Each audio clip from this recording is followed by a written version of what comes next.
Hello everyone and welcome to day 5 of ACCA paper B7 study school. The slide in front of you shows you where we are right now and what we've covered. But before we start that, just some basic housekeeping instructions. Any questions that you may have in the webcast, you can put them in the question text box on the right side and I will be happy to take them every half an hour or so.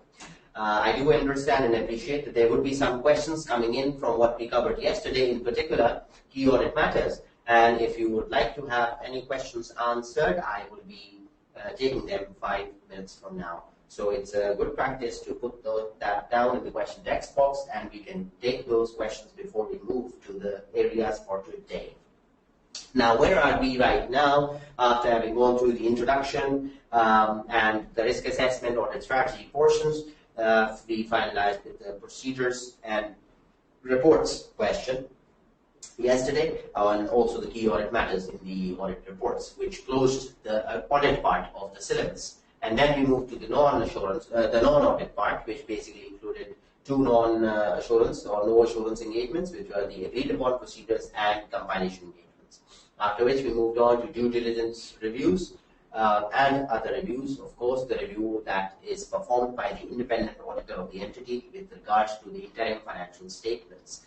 There was also a detailed discussion and some question practice as well with regard to social, environmental, public sector and performance information auditing.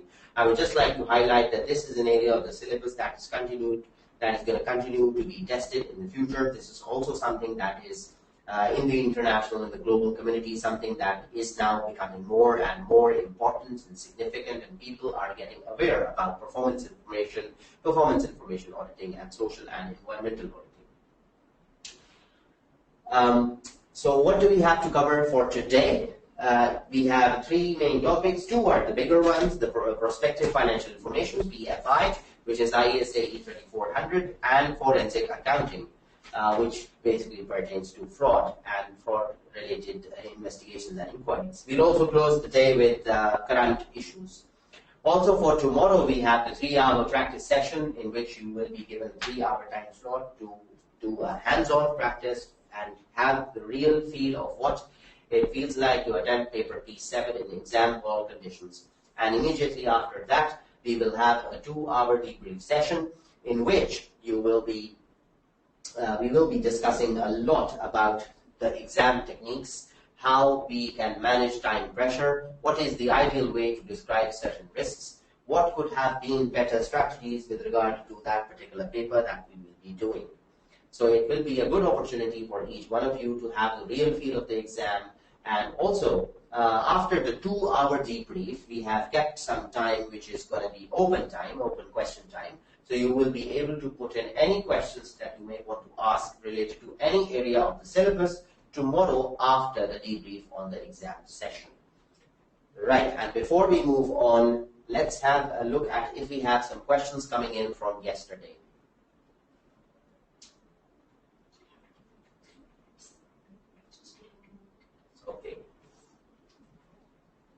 Okay, we'll keep checking for questions as they come. So the topics for today, as I said, PFI, forensic accounting, and current issues. PFI is an area of the syllabus which is old. It has been examined many times in the past, and if you were to look at papers way back in 2007 and 8 as well, you will find some PFI-related questions that were being examined. However, the way that the question comes up in now, paper B7, is much different from what it used to be. Especially when the paper used to be in the old format of the old scheme of the papers, where it used to have a different name and number as well. But for paper P7, PFI is something that usually appears well now, since we have 4 attempts in a year. So one can easily say it can come at least once in those 4 attempts. So once a year is something you should be expecting. However, that does not mean that if something has been examined already in this year, in calendar year 2016, it may not reappear. Because this is an essential part of the syllabus, something that, again, as part of common practice, is happening around the world in many different countries, more so in some national jurisdictions and less in others. However, this is an area that is going to continue to be tested as well. Now, what is prospective financial information? Whatever we've discussed so far has basically related to history or historical financial information. So what we have looked at is what happened behind us. What, assets were purchased, or income was earned, expenses were incurred, or liabilities assumed, and everything had happened in the past. So we were basically looking at all those things and either providing, doing the audit and hence providing assurance on it, or doing a review and hence providing other information, or perhaps doing some other engagements like compilations or agreed upon procedures, which all of course related to historical financial information. Prospective financial information is the only standard that is purely and wholly dedicated only to the future information. And that future information may not necessarily be just future financial information. So PFI would also apply to future non-financial information. And more so because a lot of the numbers in terms of the financial numbers that are going to be generated for the future will basically be coming out of certain non-financial triggers or indicators, which would result in those financial numbers being accumulated and consolidated to form what are known as business plans or budgets.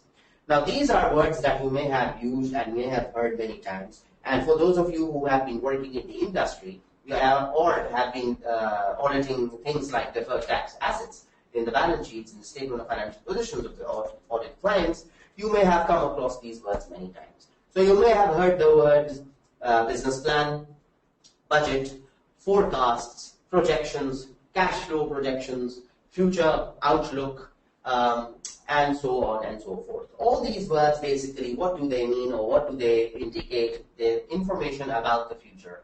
So prospective financial information is of course information which is about the future. Now our P7 knowledge and syllabus is, well, more focused towards the financial information related to the future and not the non-financial information. However, in order to give any kind of assurance on prospective financial information, it will be important to understand the non-financial indicators or triggers that cause that financial information. So we will now have a look at PFI. Right, so no questions so far, and let's move on.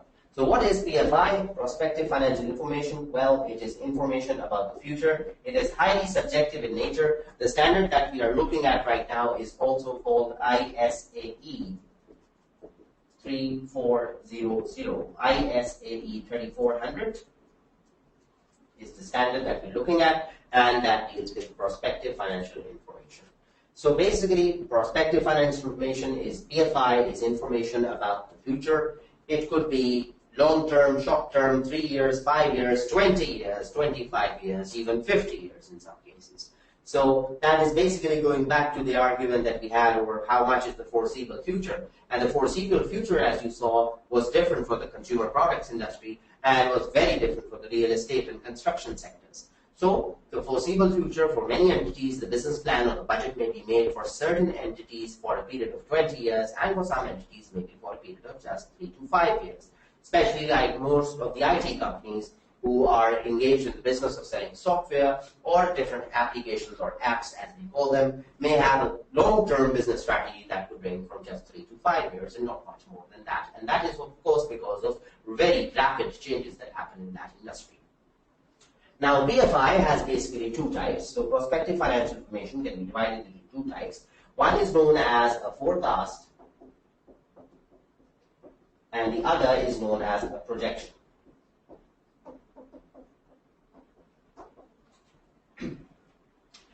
Well, on the face of it, it may appear that both of these looks to be the same, but you have to look at first, theoretically, what does a projector do?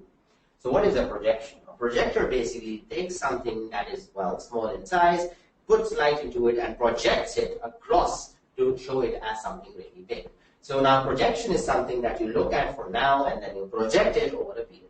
That is how also you used to understand with regard to sample audit sampling. So you would take the results of a sample and then project the results of the sample over the entire population. So forecast is basically PFI, as you can see on the slide as well, PFI that is prepared on the basis of assumptions about expected future events as at preparation date. So these are also known as best estimate assumptions. Best estimate assumptions, and the reason for this is that this is something that the entity believes based on their present scenario, based on where they are right now, what is going to be the position, financial positions in the particular in the future. So they are not making hypothetical assumptions, but rather actually focusing on where they are right now, what kind of effort they can do, for example, with regard to marketing effort, with regard to HR effort, operational or factory control or cost control areas, and of course building up the revenue and controlling costs that would result in what amount of profitability for the future. So forecast is based on your best estimate as regards where are you going to be in the future. And this is so very realistic, of course, to the extent that you are applying your judgment to the maximum possible extent and trying to understand what is my best estimate of what's going to happen in the future. Projection, on the other hand, is totally hypothetical. And when I say hypothetical, what does it mean? It basically means that there is no hard and fast working, strict assessment of where I want to be or where could I be considering my present scenario. Rather, it is a hypothetical figure. So, for example, just randomly and roughly, I say that I want to grow by 20%. So I increase everything by 20%. And that 20% is basically something that could have been industry growth rates, some market research, something else. So I'm not in particularly looking at exactly, how much can I grow, how much capacity do I have, what would I have to do to earn those 20% more sales. Do I need 20% more staff? Do I need to input 20% more rent, repair and maintenance, and all those expenses and fuel and power, etc.? Or would I be able to achieve that some other way? So this is totally hypothetical, and this is based on a best estimate. And as you can see on the slide, that the definition of the projection is that PFI is prepared on the basis of hypothetical assumptions or a mixture of best estimate and hypothetical assumptions. So that is the third situation whereby a forecast plus a projection is used. So you have forecast plus a projection that, as per the standard, would also fall into the category of a projection. So I have not made a third branch to show this. Rather, a forecast plus a projection would also be classified as a projection. So this basically means that an entity may say that, okay, I can have a 2-year forecast, but then I cannot see what is going to happen after 2 years. So I'll prepare a 2-year forecast, and then based on the 2 years forecast, I will take a 5-year projection. Now, 2 plus 5 is going to become 7. So basically, the whole business plan or the whole budget is about 7 years. But 2 years out of those 7 are basically actual forecasts, which I can foresee. And the other 5 years are basically a projection because I do not know what's going to happen. So I take hypothetical assumptions. That kind of a business plan or projection will also be classified under the projection category as per ACCA 3400. So you have forecast, which is your best estimate assumption, and you have projection, which is based on your hypothetical assumptions. Now, the key areas, basically, with regard to prospective financial information, the key areas are that forecasts and projections relate to capital expenditure, profits, and cash flows. The reason for this is, whenever I say that I'm going to grow, my business is going to grow, what do I basically mean? What am I trying to say is that my revenue are going to increase, my costs will be managed accordingly, and my profitability is going to be enhanced.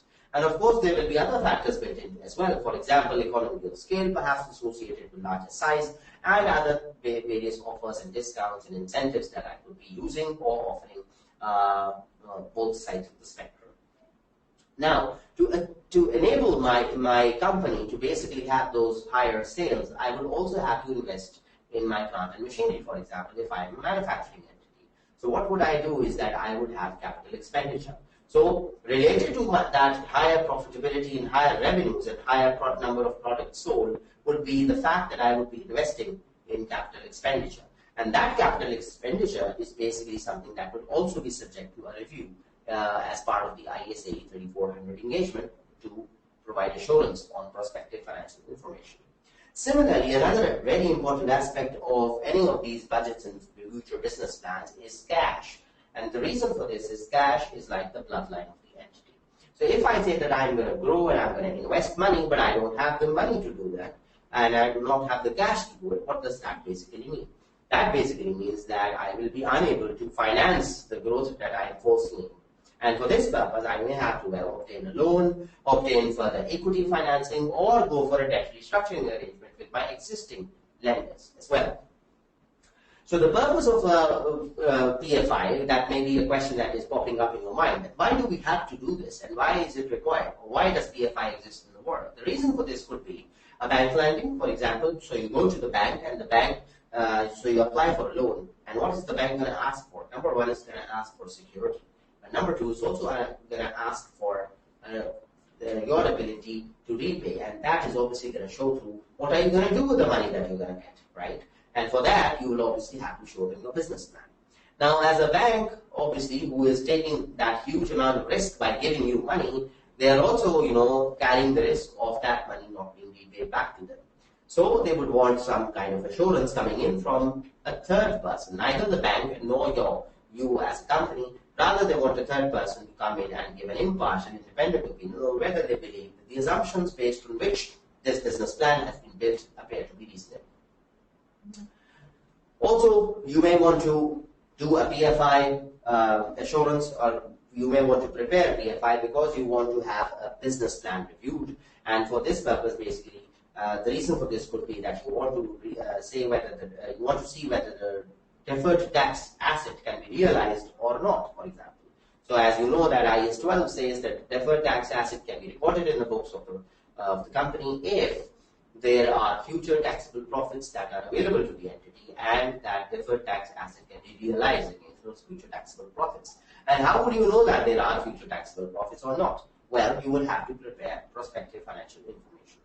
Similarly, also, you may want to, as we discussed yesterday about due diligence, you may also want to see whether two companies that are going to merge, or two businesses or segments that are going to merge, how would they be showing the results, and what kind of results would be depicted once the merger happens. So you may want to prepare a business plan in order to, and that could be a hypothetical business plan in order to ascertain what the numbers will be after the merger. Similarly, this situation could be turned upside down, and you may have 3 or 4 businesses, and you may want to spin off or sell one of those businesses. So you may want to know what price should I put on the business that I'm going to spin off or sell. And for that purpose, you may want to see what is the future cash flow projection of that particular business segment, and hence discount that to arrive at a value that you could put on the negotiation table. Also, you may want a third-party view of business for the purpose of the startups, etc. Now, what happens in a startup? Startup companies are usually companies that, they do not have very sound best estimate assumptions available. The reason for this is that perhaps they are in something that is totally new to the industry. They are not aware and they cannot forecast with a higher level of surety and assurance whether or not a certain target in the future could be achieved or not. And the reason for this is that they are going to launch something that is going to be new in the market. So nobody can actually gauge the response of that. So many times you would have seen in your daily lives that a lot of new products and companies pop up, and they either become really big and really huge, and the product that they're selling is becomes a super hit. Or you may have seen a lot of startups and companies that come up with new products, but they are just total flops, and you don't even know whether the companies exist after 1 year of incorporation. So for these kind of companies, it is the projection that will be more important. Why? Because projections are based on hypothetical assumptions. So these kind of companies may not be able to have a proper forecast. The reason for that is that forecasting accuracy may not be very high. In case of companies that have an established business plan, they know where their market position is, and they know what the competition is like, and they know what their size is, and what kind of growth can be actually achieved. Those are the kind of companies that would go for a forecast. So startups are likely to go for projections, whereas established companies are likely to go for forecasts. However, this is not a hard and fast rule. This is not something that cannot be breached, of course, but this is something that is based on real-life actual experiences, because that is how things work. ISA 3400, the examination of PFI or prospective financial information, gives direction in this particular area as regards what kind of assurance can be given on forecast and projection, and what are the key procedures that the practitioner may want to perform. Now, do note that the procedures that we will be writing in the exam will not be termed as audit procedures, but rather the examination or evidence gathering procedures. So problems can include inherent uncertainties and the extent to which auditors can be liable. And the reason for this is, of course, that it is not necessary and important that anything that the management says that we will be able to do, they may be actually able to do that. Reason for that is that they are inherent by nature. There are certain uncertainties built into prospective financial information, and that is naturally because it is about the future. So, for example, if I am a beverage manufacturer, and I have, let's say, 40% market share. Now, I am making my business plan for the future, and I say that, okay, I am at 40% right now. In 2 years' time, I want to be at 60% market share.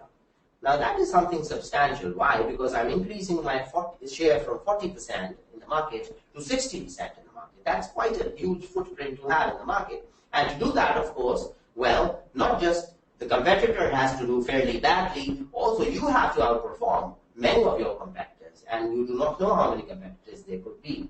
So to achieve this, you may want to say that I am going to invest in a new factory, in a new production area, or I'm going to increase the efficiency with which my production takes place, and I'm going to sell more and offer more in the market. But does that necessarily mean that there is going to be more sales? Maybe yes, but maybe no as well. So as a practitioner who is going to provide assurance on forecasts, this thing will get really important, and this matter will be really important. And the reason for this is that how will you actually support the management's assertion that they will be able to achieve this increase in market share. Now, behind this increase could be also many other factors, the ones that we talked about fairly some moments ago. And that is, for example, how will the cash be generated? Will there be enough sufficient cash to actually fund the financing that would basically be able to generate this higher market position? Also important will be the fact that whether or not I will be able to expand within the premises or factory area that I have. Sometimes I may say that I'm going to increase my market size by 20%. However, my existing factory does not even allow production of a single or 2 or 3 more percentage as compared to what I am producing right now. So that would basically entail that I am unable to achieve a higher growth in revenue unless I actually expand my factory operations. So capex and cash are 2 key things that will have to be connected with any kind of business plan that shows that there is going to be growth in the future. So those are the key things around which your procedures are going to be built. Now, as per ISA 3400, now some of the theory around 3400, the auditor should not accept or should withdraw from an engagement where the assumptions are clearly unrealistic or when the auditor believes that the PFI will be inappropriate for its intended use. Now, this is a situation where, a client comes to you and says that I want to apply for a bank loan, and the bank is saying that bring in a certificate from a chartered certified accounting firm, and that certificate should, comment on your ability to achieve this. So here's my business plan. I want you guys to review this and give me that certificate. Now, on the face of it, you figure out that there are some assumptions, and those are key assumptions, significant assumptions, that appear to be clearly unrealistic, something that cannot be achieved. And that could happen, for example, in the case whereby I do not have the capacity to increase revenue beyond a certain percentage, but I have shown in my business plan that I will, for example, double up my revenue. That will increase by more than 100%. So, if the assumptions appear to be clearly unrealistic, right at the beginning of the engagement, when you have not even actually properly started doing the procedures, or when the auditor believes that the prospective financial information will be inappropriate for its intended use, in both those cases, you have the option either to not accept, or if you have already accepted, to withdraw from this engagement. Now, why does it say withdraw, and why doesn't it talk about a qualified opinion in this case? Well, because if you say that the assumptions appear to be unrealistic, well, that is something that could be challenged in a court of law, and that could bring about litigation against you. So at the level of paper P7, you should be aware of the fact that what kind of assurance is going to be given with regard to prospective financial information. Number one, it is, impossible to give any kind of absolute assurance, but also very difficult to give any form of reasonable assurance. However, there are cases, limited circumstances, whereby some amount of assurance could be given, and that is, usually what happens is moderate assurance.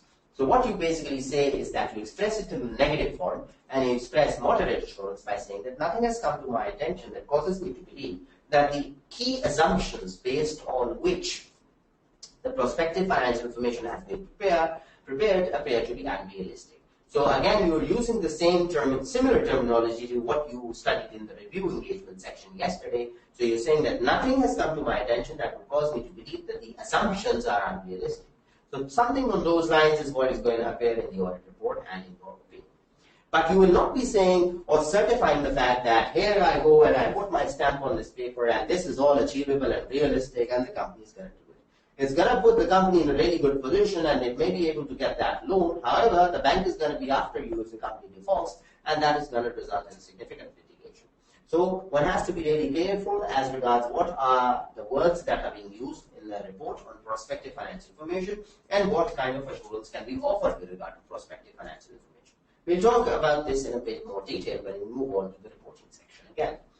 The auditor and the client should agree on the terms of the engagement, and that is really important. Why? Because as a practitioner or as an auditor, you would want to know whether the client actually understands why this is happening, and your understanding of why this engagement is taking place is exactly in congruence with what they believe. And also, that all terms and conditions associated with the engagement have been documented appropriately and agreed between both the parties. Now, usually this kind of information is not something that would be shared with the general public at large. Even for listed companies, you would not be able to find many reports with regard to prospective financial information. And the reason for this is that this is usually highly confidential. It involves a lot of subjectivity and a lot of judgment comes into play. And that is why it can take a certain amount of time to get to that information. Do we have questions? Yeah, we've got a question from Zishan, and he's saying he wants to get a bit more clarity on the difference between the forecast and projection. If you could just kindly give an example. And at the same time, he wants a clarity on what sort of assurance will be provided on PFIs. Okay, so we'll talk about what sort of assurance can be provided on PFI when we move to the reporting section. However, in regard to the first part of your question, the difference between forecast and projection, well, projection is based on hypothetical assumptions, random. I'm saying I'm going to increase by 20%, I'm going to increase by 40%. I'm in a startup phase, I do not know how the product is going to be like. Just imagine the case of a mobile app producing company. So a company, that creates an app, what you call an application, right? And the company believes that this app is going to be really successful. But the company at this point in time, when it has just created the app and is about to go into the market and try to sell it, does not actually have any idea of what the response is going to be like. So in that particular case, what do? You cannot have a forecast. The reason for this is that you cannot realistically and with a high level of surety or assurance determine what will be your sales. So in this case, you will have to make everything hypothetical. As they say, everything is in the air. So it's going to be in the air because it's going to be hypothetical. Well, there should be some amount of reasonability or reasonableness around the type of hypothetical assumption that has been used. However, the fact of the matter will remain that this will eventually be a hypothetical assumption. So I could say that in the first year of this app company, I will be able to attract, let's say, 100,000 customers. But whether or not it's achievable or not is something that, well, is very difficult to find out at this point in time when I'm just a startup. A forecast, on the other hand, is very different from the hypothetical assumption scenario. So a forecast is basically where am I right now in the market. So let's talk about a company that is an established player in the market that has been in this country for, let's say, 20 years, and it has been operating and doing business and earning profits, and they know what they sell, where do they sell, what are the market, other players in the market, what is the market position, and now they are thinking about the future. So basically, this kind of company is not going to prepare hypothetical assumptions. Rather, this kind of company will be preparing a forecast. Why would they say that, okay, I'm right here at, let's say, $30 million of revenue. So with all the marketing efforts, perhaps I can increase my marketing expenditure by 10%. I will distribute sales force, effectively do the marketing, and I believe that I could be able to increase this $30 million revenue by, for example, 20%. So that is something that looks like a forecast. Why? Because it is based on your best estimate as regards to what events are going to happen in the future, what actions are you going to take, and what will be the consequence of those actions. Other questions? Yeah, there's a question from Burhan. He wants you to kindly clarify what would be the audit procedure and audit report if they are going to work on the forecast or projection. Yeah, on the report, we'll just move to the report, and the procedures you are actually going to see on the screen in front of you. Some of those you can also see, some are going to come on the next slide as well. So on the procedure side, well, first, the factors to consider. What is the intended use of the information? So if the intended use of the information is, for example, a bank giving the loan, and the company is applying for the loan, of course, the kind of procedures that you would be doing will be focused around whether or not the repayment of the loan can actually happen. So whether or not the company can generate the cash that would enable it to pay the loan and the interest back to the bank. The intended distribution of the information, whether it is going to be public information or a limited amount of distribution, is going to be done. Usually, on prospective finance information, the kind of information that it is highly subjective in nature, related to the future, so it is usually limited. It has a limited audience and it's not publicized widely. The nature of the assumptions made in the PFI, so there could be hypothetical assumptions, known assumptions, or best estimate assumptions. Now, what are known assumptions? Well, sometimes, for example, the government announces the tax rate in advance. So you know that for the next year, the tax rate is going to be 35%. So you don't have to make any assumption about what is going to be the tax rate next year because the government has already announced it. Sometimes, the assumptions that are used in the PFI are actually either best estimate or hypothetical, or the third category, which is the known assumption. But that is going to be very rare, and the reason for this is that not everything about the future is actually fixed today. Elements to be included in the information: what is the prospective financial information, by what level of detail has it been prepared. Sometimes companies prepare forecasts and budgets that are fairly detailed, that have a lot of detail with regard to each and every, for example, the salary that is going to be paid to each employee, for example, the rent that is going to be incurred, the repair and maintenance expense that would be needed, what kind of capital expenditure would be required in the plant and machinery. But sometimes it is very high level. And at high level, what I mean is that basically all you're trying to do is, okay, let's increase rent by 5, let's increase repair and maintenance by 10%, because I believe that inflation is going to range around 5 to 7% or 10% in the year. Also important to know is the period covered by the PFI, 6 months into 10 years or 20 years, as we talked about in the beginning. So if, let's say, the period covered by the PFI is fairly long, and it's more than, let's say, 10 years or more than 10 years, 15 years, of course, the risk with regards to the practitioner getting the assurance of this PFI is much higher. However, if it is related to a period that is not very long, and it is, let's say, just 1 year from now or 2-3 years from now, well, of course, then you can actually foresee what is going to happen in the future, and you can make certain assumptions about it. Knowledge of the business is very important also as a procedure. Do you have enough knowledge of the business? If you do not have knowledge of the business, of course, you will not be able to challenge the key assumptions associated in preparation of the PFI. The reason for this is that just look at this from the same audit perspective now. So if you do not know about the business, how are you going to do the audit? Similarly, if you do not know about the business, how are you going to say that whether figure X is going to become figure Y in the next year or not? And what are the chances that it can actually become Y or Z, for instance? So if I know what triggers revenue, what triggers salary, what triggers my marketing expenditure, what triggers the changes in my working capital, what triggers capital expenditure, if I know all these triggers, and if I know how the business works, and if I know the industry, then I am in a much better position to question what is actually going to happen in the industry and what is going to happen to the company that we're talking about, and whether or not what is written for the future is actually achievable or hard to achieve. So a knowledge of the business is really, very important. And this all, as you see on the slide, is actually just the initial outset of the assignment that you're basically planning ahead for all these procedures. Also, assurance on figures or conclusions drawn by management. What level of assurance is required? And we'll talk about level of assurance in a bit detail. Now, again, procedures. So many of you are also asking about this, and you can see this on the slide now. So first of all, you would want to have a look at the business nature and the background. What is the business like? What does it do? Where is it right now? What is the industry position? What is the market position right now? What are the other competitors doing? What is the market research saying about the future? All of these key questions will be really important when you're going to sit with the management to challenge the assumptions that they have used in preparation of the PFI. So you'll ask questions like, is the forecast consistent with the business? Is forecasting ordinary or extraordinary? Sometimes, you ordinarily forecast, and okay, I believe I'll have to give an increment to my staff of around 10%, and I may have to hire 5 or 10 more people. But otherwise, it would be really extraordinary. No, if I want to achieve growth, I'm going to have to develop a whole department. I'm going to increase their salaries, the existing people in the same department by, let's say, 25, 30%. I'm going to hire new people at really higher salaries. So that is something extraordinary. Similarly, again, if you want to say that, I really need to do some capital expenditure on the plant machinery so that I'm able to produce more, what kind of capital expenditure is it going to be like, and what amount is going to be spent on it? Where am I going to get the machinery from? Is it going to be imported? Is it going to be built in-house? How long is it going to take? When can I actually start using the new machinery? So those are the key questions and concerns that you will be raising with management. Current activities of products and customers. Again, it's really important to see that whenever you're preparing a forecast, you're looking at the current position. So where are you right now?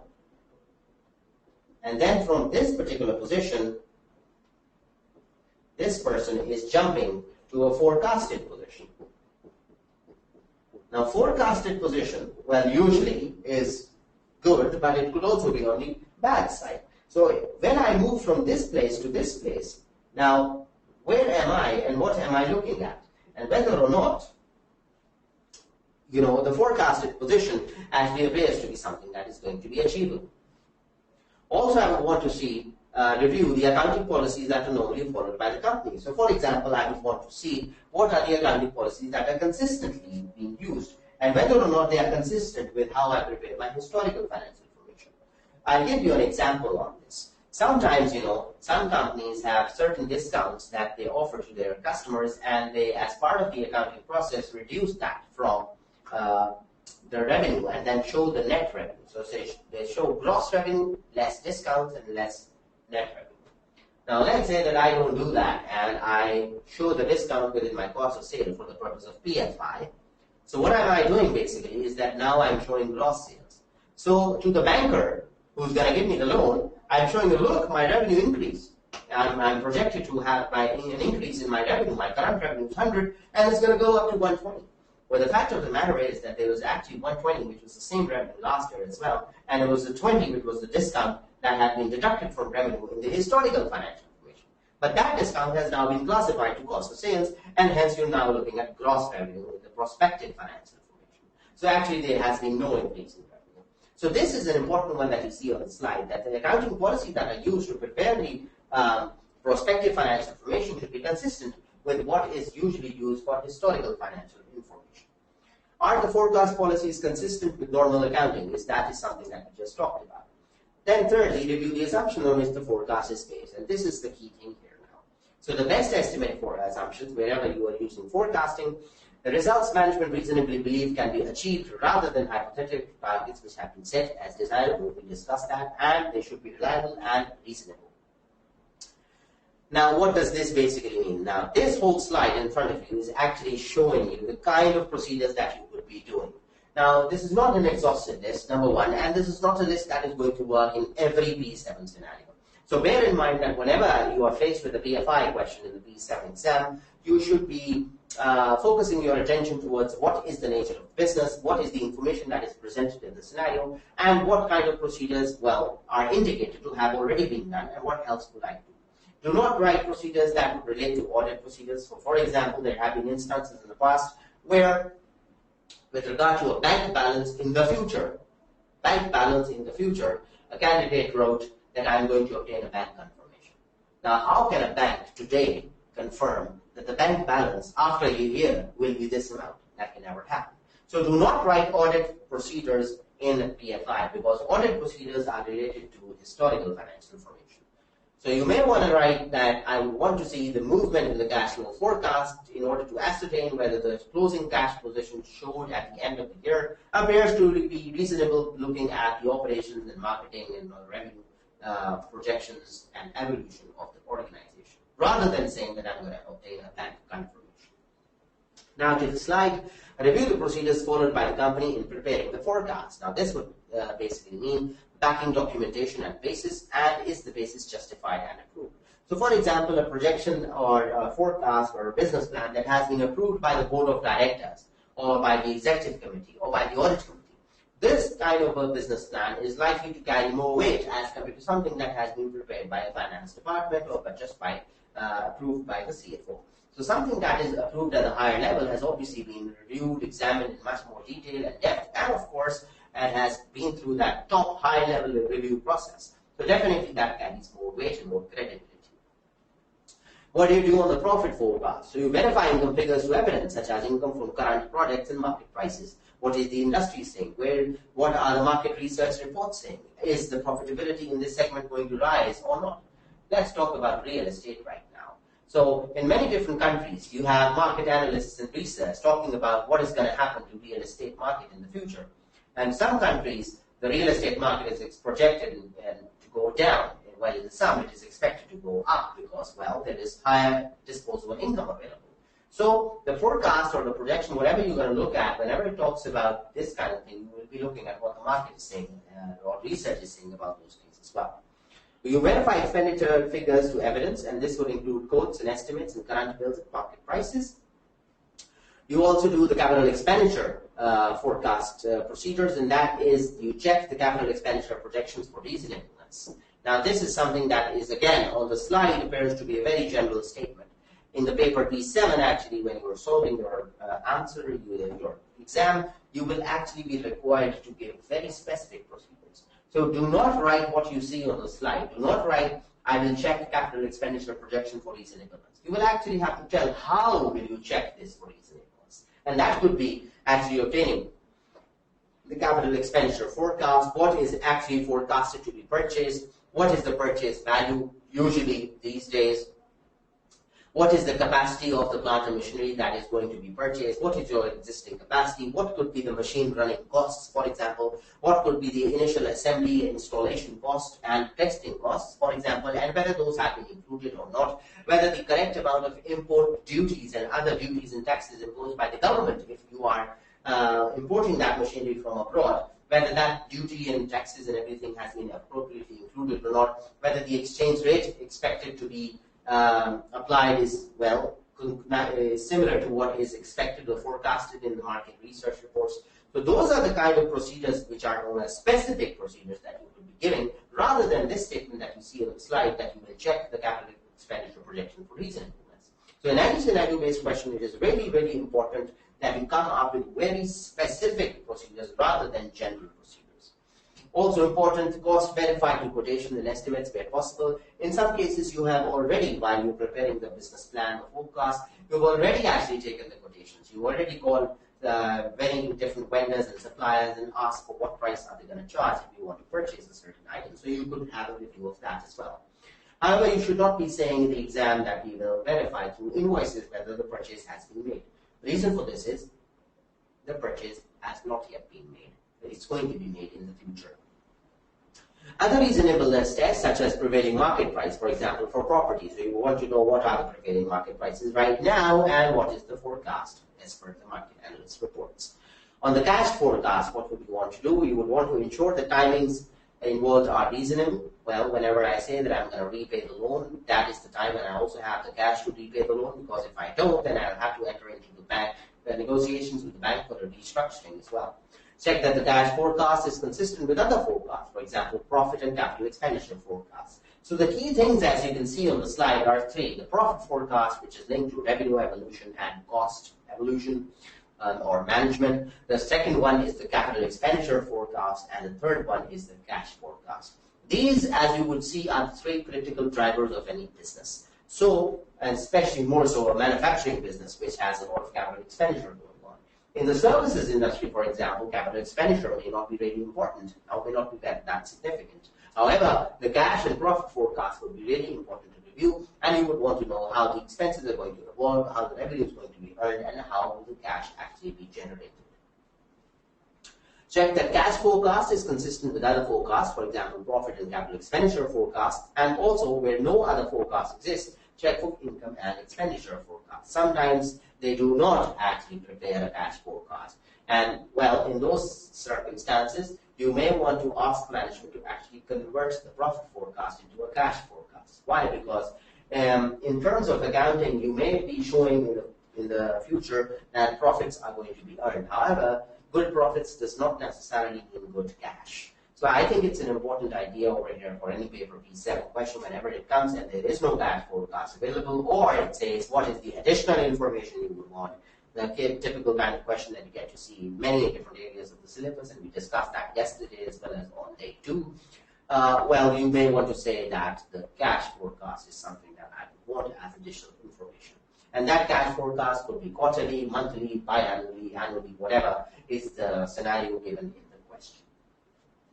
Over now to reporting. Now, what happens with regard to reporting? Well, you cannot give reasonable assurance and absolute assurance, because you cannot say that something will be achieved or is likely to be achievable, because that is too dangerous a statement. So it is very natural that the kind of assurance that you're going to give with regard to the assumptions is going to be negative or moderate form of assurance. However, there is another aspect of PFI, and that is the clerical accuracy or the clerical computations. So on the computations, especially with regard to the hypothetical assumptions, wherever there are, so there are two aspects to it, the computations and the assumptions. Now, what do you do with regard to the computations? Well, you are able to give reasonable assurance with regard to computations, and the reason for this is that you can say actually that I have recomputed or recalculated the amount, and well, I found out that this was achieved. This was calculated appropriately. Also important to note is what are you going to do with regard to assumptions. So on assumptions, you are basically going to say, well, that these assumptions appear to be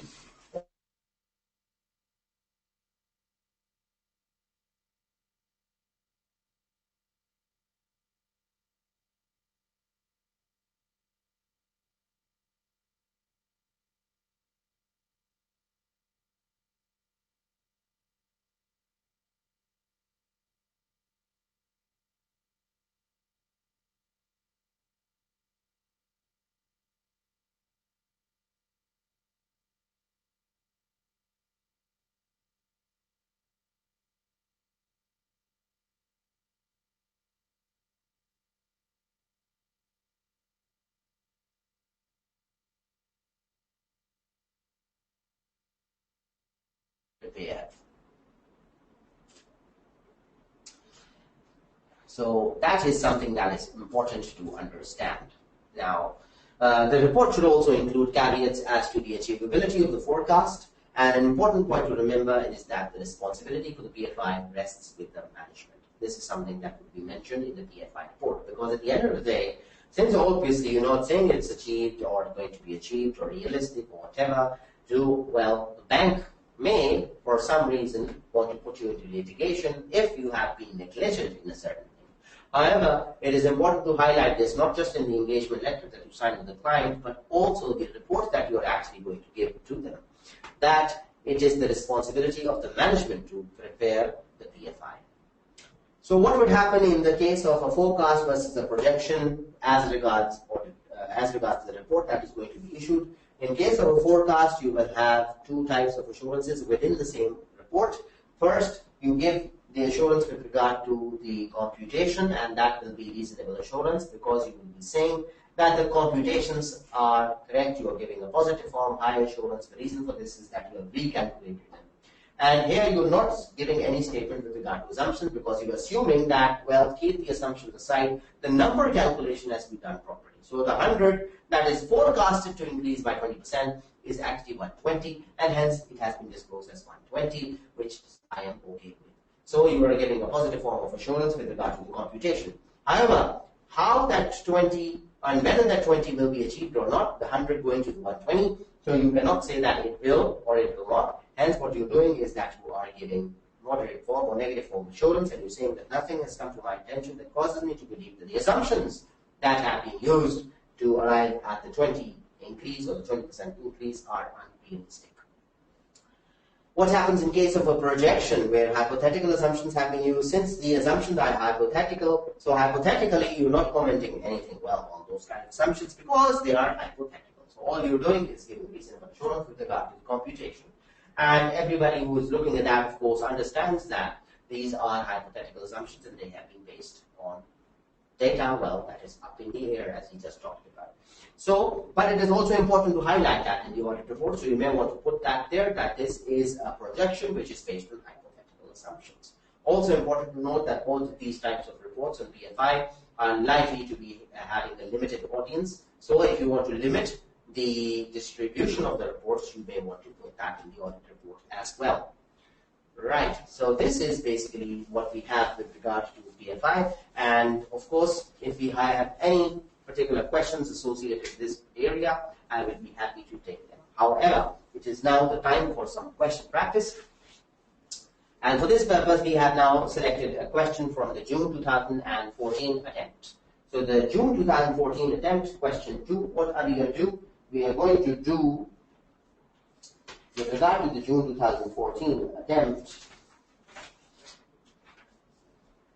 the first part of this, and that relates to 14 marks. So let's spend about 15 minutes, 1-5, to read through the question, prepare an answer plan. This is your chance to think about all the different types of procedures that you may want to write in this kind of question. Usually what happens is that PFI is also linked with the code of ethics. So if you are, if the client that has approached you is also your audit client, and they want to say that they say to you that we want this PFI to be verified or certified or assured by you, then there could also be some ethical issues. And there are also certain matters to consider before you accept the audit engagement. So usually a PFI question will have a first part that would deal with what are the matters to consider when deciding whether you should accept this engagement, or what are the matters to consider that you should look at, or the ethical issues that you should be looking at when deciding whether or not you should go ahead with this, because this is your audit client.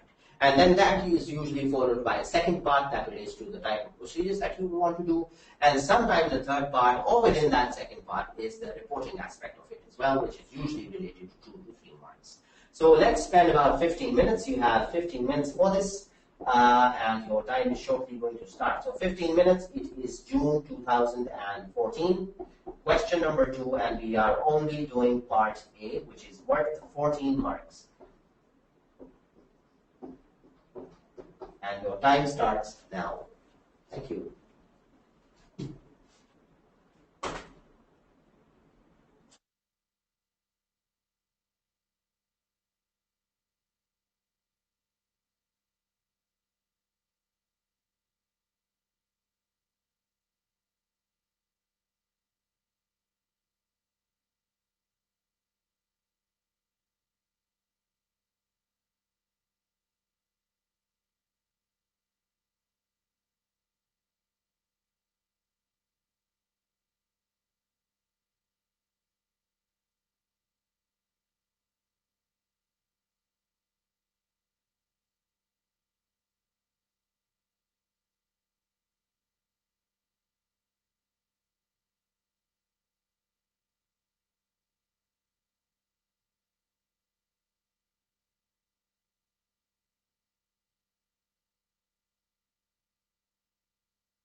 All right, ladies and gentlemen, time is up, and this time around, well, there was significantly higher amount of time that was given because I wanted you to go through this thoroughly and to think about all the different kinds of procedures that would come up and you would be expected to write.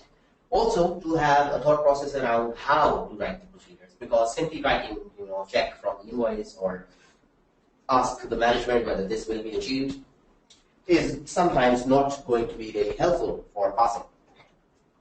Now, what do we have as part A1 here is that you're required to explain the matters to be considered by hand before accepting the engagement to review and report on what is prospective financial information. On the face of it, these look like easy 3 marks to get. However, you are not only required to state what would you need and the matters that you would consider, but rather to explain these. And hence, these would entail a brief description, not a very detailed though, but a brief description of the key items that you would want to consider. These type of questions typically carry 1.5 mark and not 1 single mark or half mark. The reason for this is that you are required to explain, and when you explain the factor, you think about and talk about all the various areas around that particular particular factor. So for example, one of the issues is independence, and I'm sure that, well, almost 100% of you should have actually taken that issue out. But you would not just say that there is an independence issue. You would actually want to talk about what are the exact threats to independence that can arise over here. Also, you would want to develop that point to write how those threats arise actually when you are giving an assurance on prospective financial information. So if you turn to the marking scheme, and this is given on page number 25 and looks something like this. So if you turn to the marking scheme, you will be able to find that there are 1.5 marks that are available for each relevant matter if it is explained properly. Something that you explain in vague sentences or not properly is probably going to get the whole 1.5 mark. That will be limited to half or 1 mark. Of course, when you talk about the threats to independence, you get another 1.5 mark when you discuss the safeguards around that. And the reason for that is, why should you talk about safeguards? Because it says, explain the matters to be considered before accepting the engagement. So as part of the matters to consider, it's also important to consider that if there is a threat, what do I do about that threat? What are the safeguards associated with that threat? Then competence and time frame, another natural one that should have come hopefully to every one of you, and you may have thought about it and want to write about it. But then again, what would you write? Would you just write a simple sentence saying, we will want to consider whether we are competent to do this? Or we will want to consider if we can do this in the time given? Or should you develop this point further by saying, well, what are the resource requirements and whether those resources are available in the time slot that is given to you for this assignment? And similarly, on competence, you may just not want to talk about whether we are competent about it, but to actually see whether you have the knowledge of the particular industry in which this operates. So what does competence actually relate to in this particular scenario? So for Hunt, what is competence is something that you may want to talk about and develop on in order to get the whole 1.5 mark. Also, the elements to be included in the application and the intended use, and key assumptions and time period cover. So the longer the time period, of course, that leads to higher risk. Now, so the key message that I want to give as part of the debrief from question A part 1 is that these type of questions which talk about explaining the factors or matters to consider, they each would carry 1.5 mark per factor or per matter to consider. Now, what you should be doing is developing the point and not just stating the point. Also, there was one question, I guess, and I think more than one participant has asked this question about whether you should be writing in bullet points. And my response to that is no. Why? Because you should give preference to short paragraphs rather than bullet points. This is a professional level paper. This is the final paper at ACCA level. And of course, when you're going to go into your real lives, professional lives, which many of you are already working, you will figure out that short descriptions, well, can be important as trigger points. For example, if I'm giving a presentation, which you see in my case, since I'm giving a presentation or delivering this lecture, all you see on the slides are those bullets. However, if I have to give this in the form of a report to you, you will not be much satisfied because you will not be getting a lot of information just by simple one-liners or half-line bullets. And you would want more explanation. And that is exactly what is required from by the examiner from you guys to basically give more information. Now, as you talked about in day 1 and 2, more information or more detail, does that mean writing long sentences? No, that does not mean writing long sentences. Actually, many of the answers that get very good marks are very precise as well as concise. So you have to focus on how you can explain the whole thing in the least amount of words or sentences that you produced. So I would prefer to say short paragraphs rather than long paragraphs. So focus on whether you are able to explain a particular point in 2 sentences. And those 2 should not be very long sentences. I have some examinership experience as well, and I have seen that sometimes candidates start writing an answer and the full stop does not come even after 10 lines. So sometimes it's half a page or even more that has finished and the full stop has not come. So they keep joining while this could happen, whereas this has happened, and this would be checked, further it is to be seen, moreover this can be done. And until the full stop is reached, actually you think that you have mentioned everything and you've mentioned 5 points and you expect to get 10 marks for the 5 points. well, you may end up getting only 2 out of the 10 or 3 out of the 10 that are available. So it is always good to leave space at the end of each point that you make.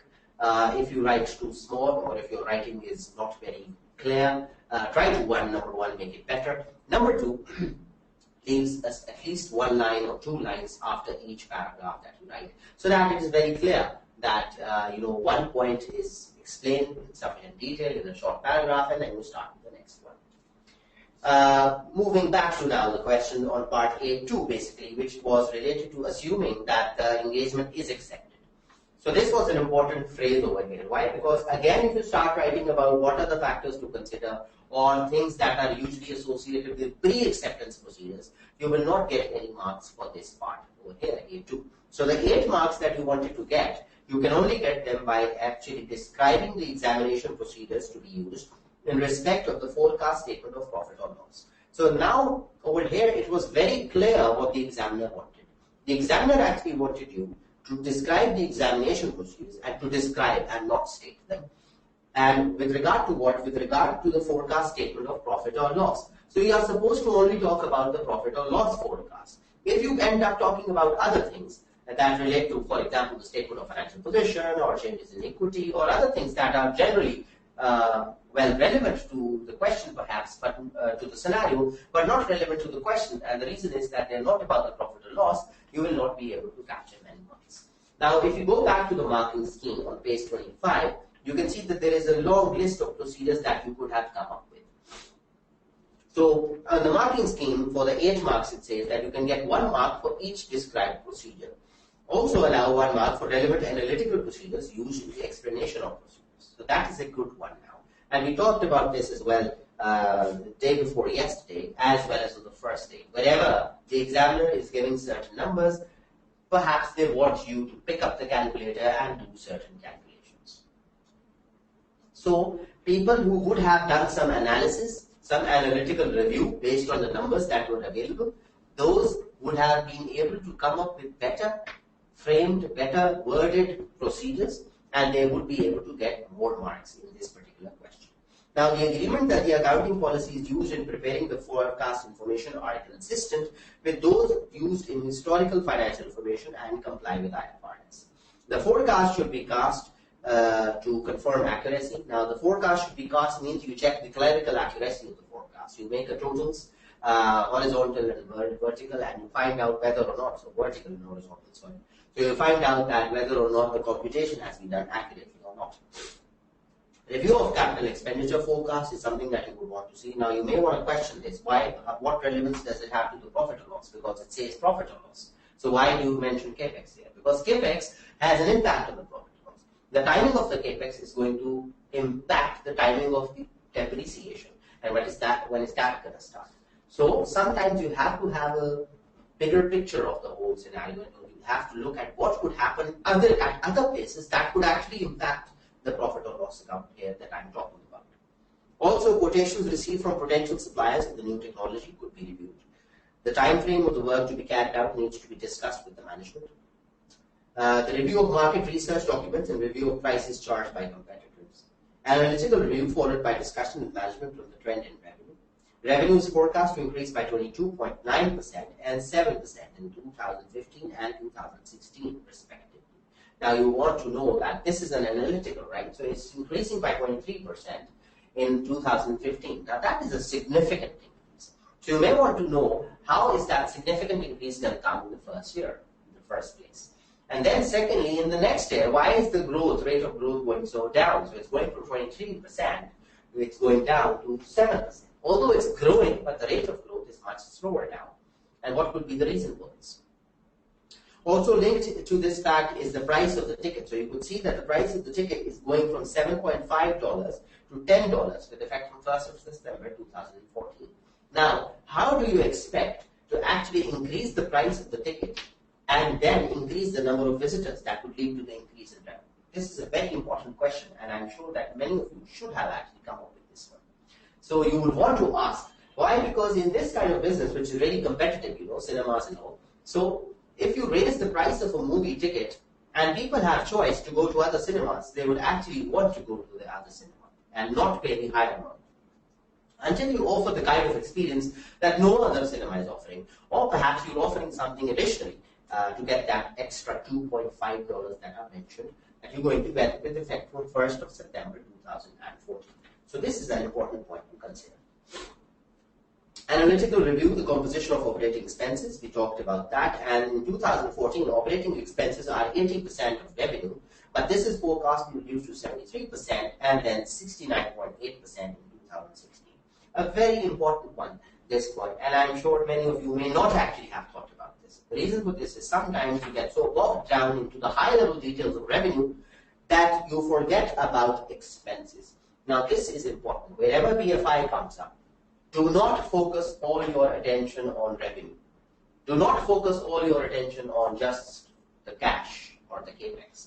Sometimes it is items associated with, other areas. For example, as you saw here, expenses as a percentage of revenue, or the increase or decrease in the expenses. That can also get you a lot of marks, and that are much easier to explain by the way.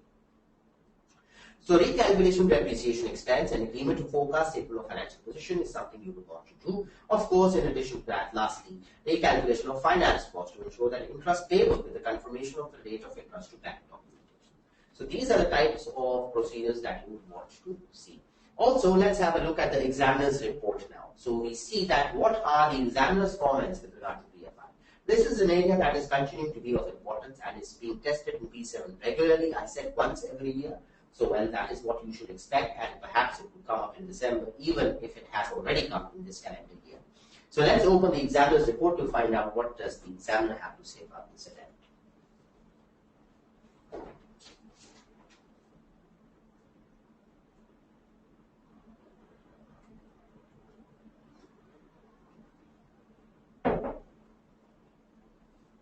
So, I'm at page 3 of the examiner's report now, and underneath the heading of question 2, I am at the third paragraph.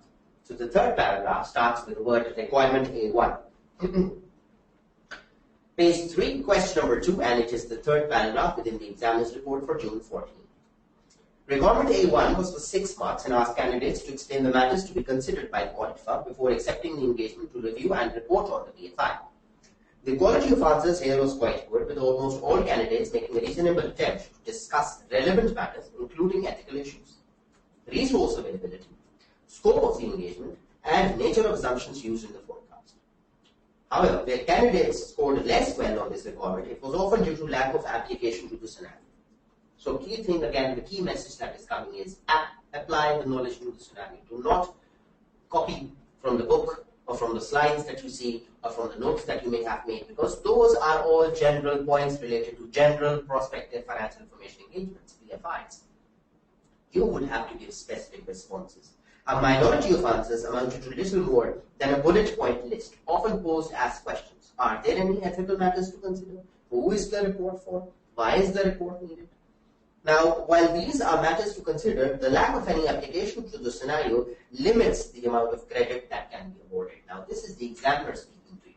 And the examiner is saying that I can give very limited credit for this kind of a response. If you just come up with short sentences or questions which are not specific to the scenario that has been given in the question. So you have to apply your mind and apply the knowledge that you have, rather than come up with these general questions that were just mentioned. Also moving on now to requirement A2, which is in the next paragraph. Requirement A2 for 8 marks asks for examination procedures to be used in respect of the forecast statement of profit or loss, assuming the engagement is accepted.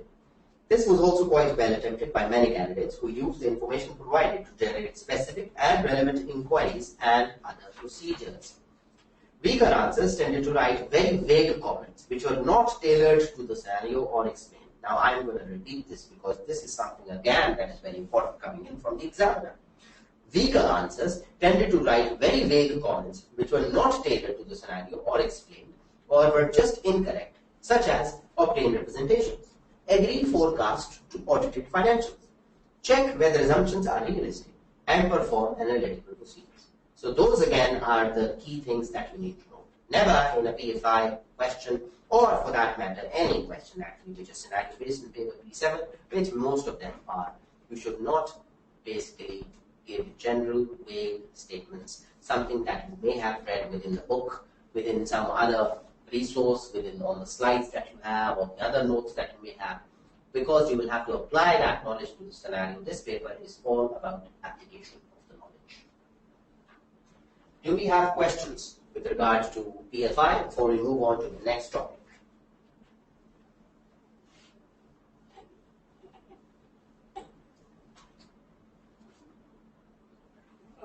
Muzammil is asking that the procedures and evidence, are these the same things? Can we write evidence in place of procedures? No, not at all. It's the same methodology that we use for audit questions. So procedure is that when you're actually doing something, so you're doing a confirmation, you're asking the management about it, and what you get after having performed the procedure is your evidence. So the physically counted stock, for example, in the audit examples, the physically counted stock, written on the piece of paper that you've counted on them at working paper, that is your evidence, right? So you do the procedure first, and then you get the evidence later. So procedure first, evidence later. So you have to look at what has been asked in the question. Other questions? No? All right. So we'll now move on to the next topic, which is, amongst the bigger topics, it is the last topic that we have, which is forensic accounting. Now, forensic accounting, again, common in many different parts of the world. Many of the audit firms are, performing engagements with regard to forensic accounting. You may have heard the word forensic in not just financial matters, but also some non-financial matters. So sometimes you may have heard that forensic experts were called in to investigate the situation, and the situation could be not financial, it could be something that has been a security breach, maybe a burglary has happened, maybe some fingerprint, scanning is taking place, or who basically took that away. So it's not just about financial matters. However, at the level of P7, when we're talking forensic accounting, forensic investigation, forensic auditing, we're basically talking about financial matters. So in forensic accounting, what are the two basically areas that we need to look at? So if we talk about forensic accounting, which one is the broader word? Accounting or auditing or investigation? So first you have forensic accounting, which consists of or has branches of forensic audit and forensic investigation. There's just one question from the previous section. Sure. There is a clarity required. Actually, the student is saying that you mentioned that no audit procedure is required on the PFI. Then how come that the examination procedures are different from audit procedures? Well, by nature, you would be looking at them, but what you would call them is examination procedures. You will not call them audit procedures because you're not doing an audit of the numbers. An audit is performed on historical financial information. So this is like a technical or theoretically, correction that needs to be made. That whenever you're talking about PFI, you will talk about examination procedures. The nature of the procedures will be similar, yes. However, bear in mind that the examination procedures are related to the future, and the audit procedures are related to the past. Okay, so going back now to forensic audit, forensic investigation. For forensic accounting, as you can see on the slide, is undertaking a financial investigation in response to a particular event where the findings may be used as evidence in the court or to help resolve disputes. So that is basically the broader context of forensic accounting. Now, performing a forensic accounting engagement requires two things. One is the audit techniques, but those have to be combined with an investigative mindset. Now, how is it different from audit? When you are doing an audit, a simple audit, you perform an audit with a mindset of professional skepticism. Now, professional skepticism is that you are accepting the information that is being given to you and the evidence that is being given to you. However, you are saying that I will have to validate that. So, for example, if you go to the CFO of a company and ask him, so how did the sales increase? And they say that our sales increased by 10% because our marketing spend had increased by 10%. So you accept that statement. However, you go back and check that whether marketing expense actually increased by 10% and where was that marketing done. and hence the sales were achieved. However, in a forensic investigation or a forensic audit engagement, you are basically combining the audit techniques with an investigative mindset. So the mindset is not that of professional skepticism. In professional skepticism, you would say, okay, whatever I'm hearing, whatever is coming to me, could be correct. However, I need to validate it. But in a forensic investigative mindset, in an investigative mindset, you're basically looking at things much, much more critically. So you're looking at the things and evidences and inquiries that you're making and the responses that you come in with a view that this actually could potentially be incorrect. And I have to justify it until it is proven that it is right. I would believe that there is an element of misstatement or misrepresentation with regard to the statement, with regard to the evidence that I'm getting. So for example, if I'm reviewing an invoice, in an audit I would say that, okay, this amount of things were purchased for this value, this is the tax rate, I calculated, it's fine, I accept it, it's an invoice and I look at it. But if in a forensic investigation I am presented with an invoice, I say, the first thing, this invoice is fake, fictitious. It may not have actually happened. The sales may not have happened. The date is wrong. The amount is wrong. The quantity mentioned over here is not the correct one. The address from which it is coming is probably a fake address. This guy is probably not registered with the tax authorities. This is a fake invoice. May not have been actually signed, and this looks like a fictitious signature. All those things come up into my mind. So I am actually combining my audit techniques with an investigative mindset.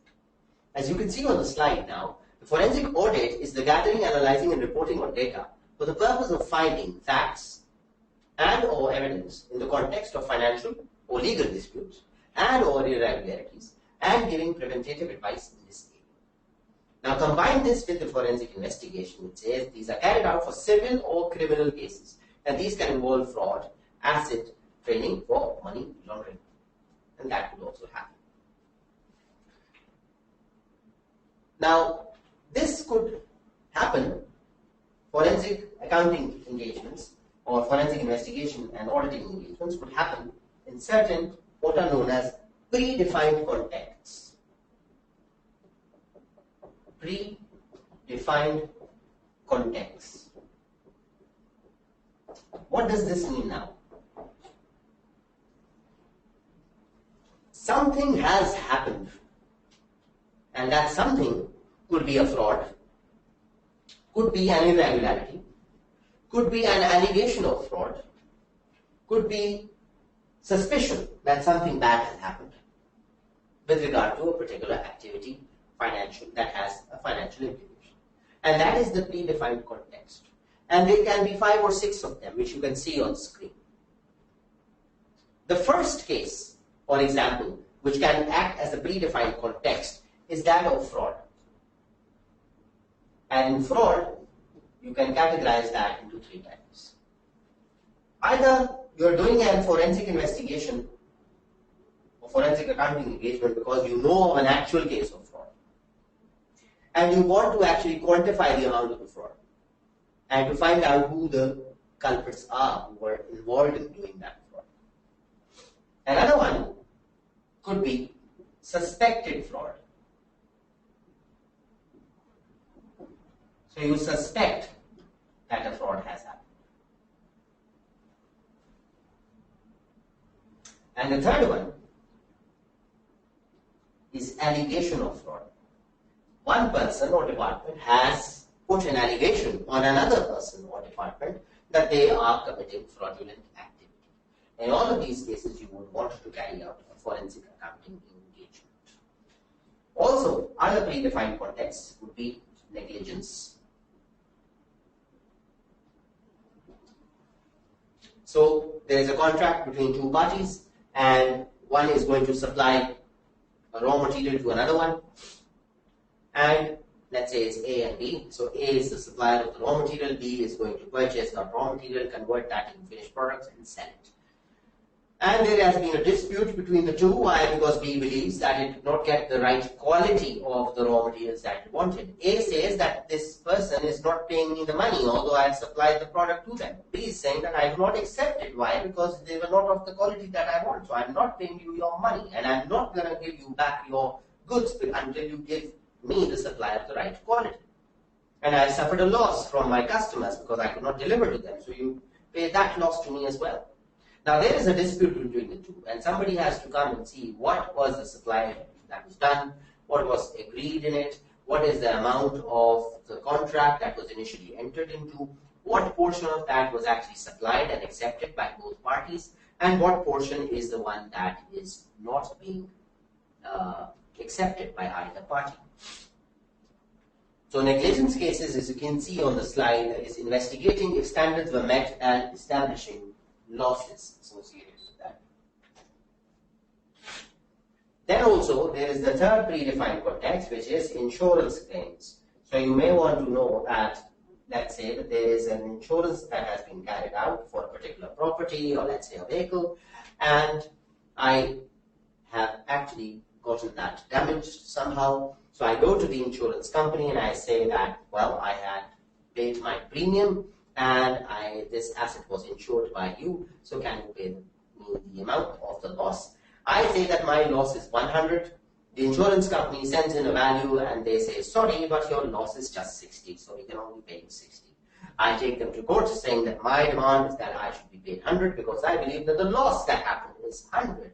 And the amount of inventory that I was carrying on that day, for example, in the factory, when the fire broke out, so when the fire broke out, it was 100, that was the loss of the inventory. But the insurance company or the valuer or the agent comes in and says, sorry, but you were not carrying that much inventory. So who decides what was the amount of inventory? So that's also where I put in the forensic accountant. So he investigates the validity of any losses that I am claiming. Also, we have cases of, well, this is more so being heard these days now, terrorist financing. So you want to know that how a typical terrorist wing is financing its activities, what is going on, and you may want to carry out a forensic accounting engagement to determine how the flow of money is actually taking place. This would involve some of the things we talked about in money laundering as well, placement and layering and integration, and how that is happening. So you would need a forensic expert who would be able to actually investigate the whole matter.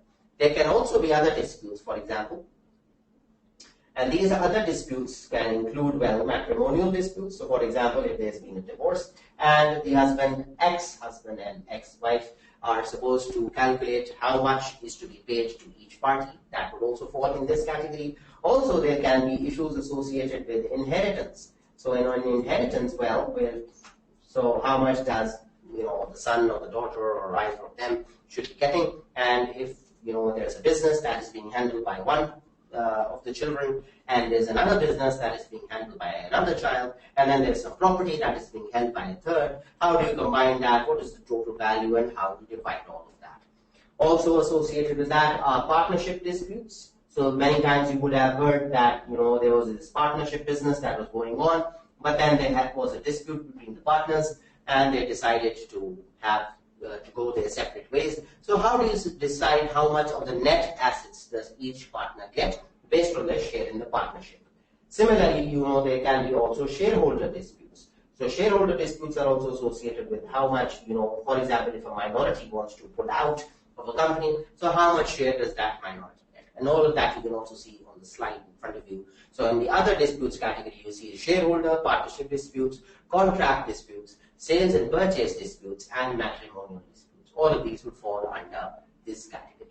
And lastly, as you can see on the slide, and that second last on the slide, is actually expert witness. So expert witness is what you would need in a civil or a criminal case, whereby you say to the forensic accountant that, Mr. Forensic Accountant, I need you to come with me to the court and to act as an expert witness and provide your evidences and your expert witness report to the judge in the court of law. And that is now going to be used as my evidence that I'm going to present in the court. So you're coming with me, you're my party, you're on my side, and we're going to take this guy to court and we're going to win this case. So that is also a very tricky situation, obviously, and a very risky one, which we're going to talk about in a short bit. Usually what happens is on forensic accounting engagements and the related questions that come up in paper P7, one of the common ones is the link with the code of ethics. Again, as we talked about this in the PFI questions as well, so one of the questions on the PFI, the part of the question will relate to ethics. So this also, you can see here that it is partially related to ethics. Integrity, objectivity, professional competence, due care, confidentiality, and professional behavior. All 5 are really important with regard to forensic accounting. For example, integrity. Consider the risks to your own integrity. Why? Because the person who is engaging you may actually be the person who has committed the fraud or who is doing the wrong, the irregularity. For example, let's say that there is an inheritance dispute and you have been engaged by one of the sons of whoever had property, whoever person passed away and whose property is to be given to the other, all the sons and daughters.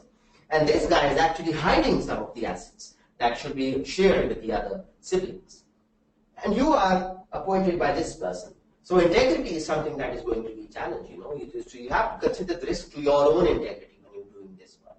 Then objectivity, of course, is essential in role as an expert witness. As an expert witness, although there is one party that has engaged you, but that does not mean that you're going to support something that is wrong, something that is fake or fictitious. So what are you going to do as an expert witness? You're going to speak the truth. If there is something that is wrong and it goes against the person who has engaged you, you better tell this guy that, look, based on my understanding, based on the work that I've done, I believe that what you're saying is not factually correct. Thirdly is professional competence and due care. Very important to have specialized skills with regard to forensic accounting. Not everybody can be a good forensic expert. Even the best of the auditors cannot be the best forensic investigators or experts. The reason for this is that sometimes it requires a really high level of specialized skill. You need to be very covert in what you do. People should not be able to find out if you're doing an investigation, for example, especially more so in the case where there is a suspected fraud or an allegation of fraud. So in both of these cases, what would happen is that if you're doing a forensic investigation, the employees within the company should not actually find out that there is an investigation that is going on. So I'm going to go into the company like perhaps just a normal employee maybe, or a survey taker, or somebody who's just visiting for some purpose, maybe some government or something, some survey taker, authority. And what I'm doing is basically gathering all the information. But that is just a cover that I have. Actually, I'm actually obtaining the information in order to perform my forensic accounting engagement.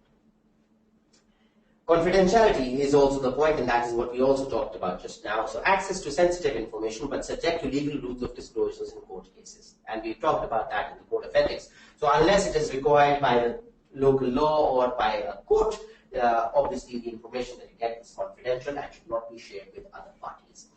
Professional behavior is also important. Why? Because sometimes these cases can become really high profile, and you would have heard in the media even recently and even many years ago that there are several matrimonial and inheritance disputes that take place all across the globe in many different parts. You've got celebrities breaking up and then the assets being divided. So sometimes these kind of things can become really high profile. So it's important to demonstrate professional behavior in all cases. So the risk is basically coming up to your own reputation and also the reputation of the profession. So if you end up taking sides where you should not have, or if you end up doing or saying something in a court, for example, which is factually incorrect, people are not going to say that just you as a person, are incompetent or ineligible or siding with someone, but actually that could also spread out over to the whole profession. So you do not want to do something or engage in an activity that results in the credibility or the image of the profession being tarnished. Now, the procedures that you would use for forensic work. The procedures that you would use in forensic work are likely to be very similar to what you do in other types of audit and assurance assignment. The key difference, however, is the mindset that you're applying. So the mindset is that of an investigation. So you're investigating. Really depends on the kind of work that you're doing. So either of these predefined contexts will have a different mindset that you will be applying. So if there's an actual fraud, people actually know about the fraud, and sometimes you end up doing investigations and people themselves are bringing information to you that look at this and look at that and look at this. This person also did this fraud and also did that fraud. So you want to have a look at that. But when you're doing a suspected or allegation of fraud and you try to uncover what it is, who is involved, and what is the amount, then this thing is not going to happen. And so your procedures will be very you will not be disclosing them very openly. So the key considerations are the materiality. There is likely to be no materiality threshold. The reason for that is that behind even $1, well, could be hidden something that is $1 million. The reason is that that could be just a commission that I have paid, and the actual deal is actually the $1 million that I have paid. So anything can be material, anything can become important, and it's not, there is actually no materiality level that is applied. Timing needs to be unpredictable. You have to be unpredictable with the kind of procedures that you're doing. The persons or departments regarding which you're doing the work should not be able to find out what you're doing. There should be a predictability in the procedures and what type of tasks that you perform. Documentation should be reviewed more critically than for audit. So it should not be done just the audit. And we talked about that. We talked about a critical mindset. A mindset that is more of investigative in nature, rather than the professionally skeptical mindset that we have in the audit. And I gave the example of the review of invoice that we talk about in audit versus review of the same invoice if it were to be done under a forensic accounting engagement. Interviewing skills also need to be very sharp. You aim to donate vision. You do not want to basically tell them. You don't want to tip off about what is happening. And computer-aided techniques could be used. May employ techniques such as data mining. And a lot of softwares are now available that can help you do this.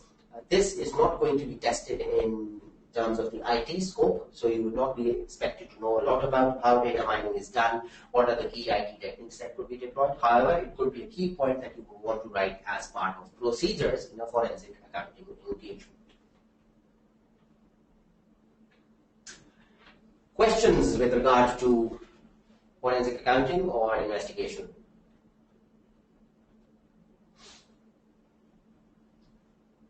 No questions yet?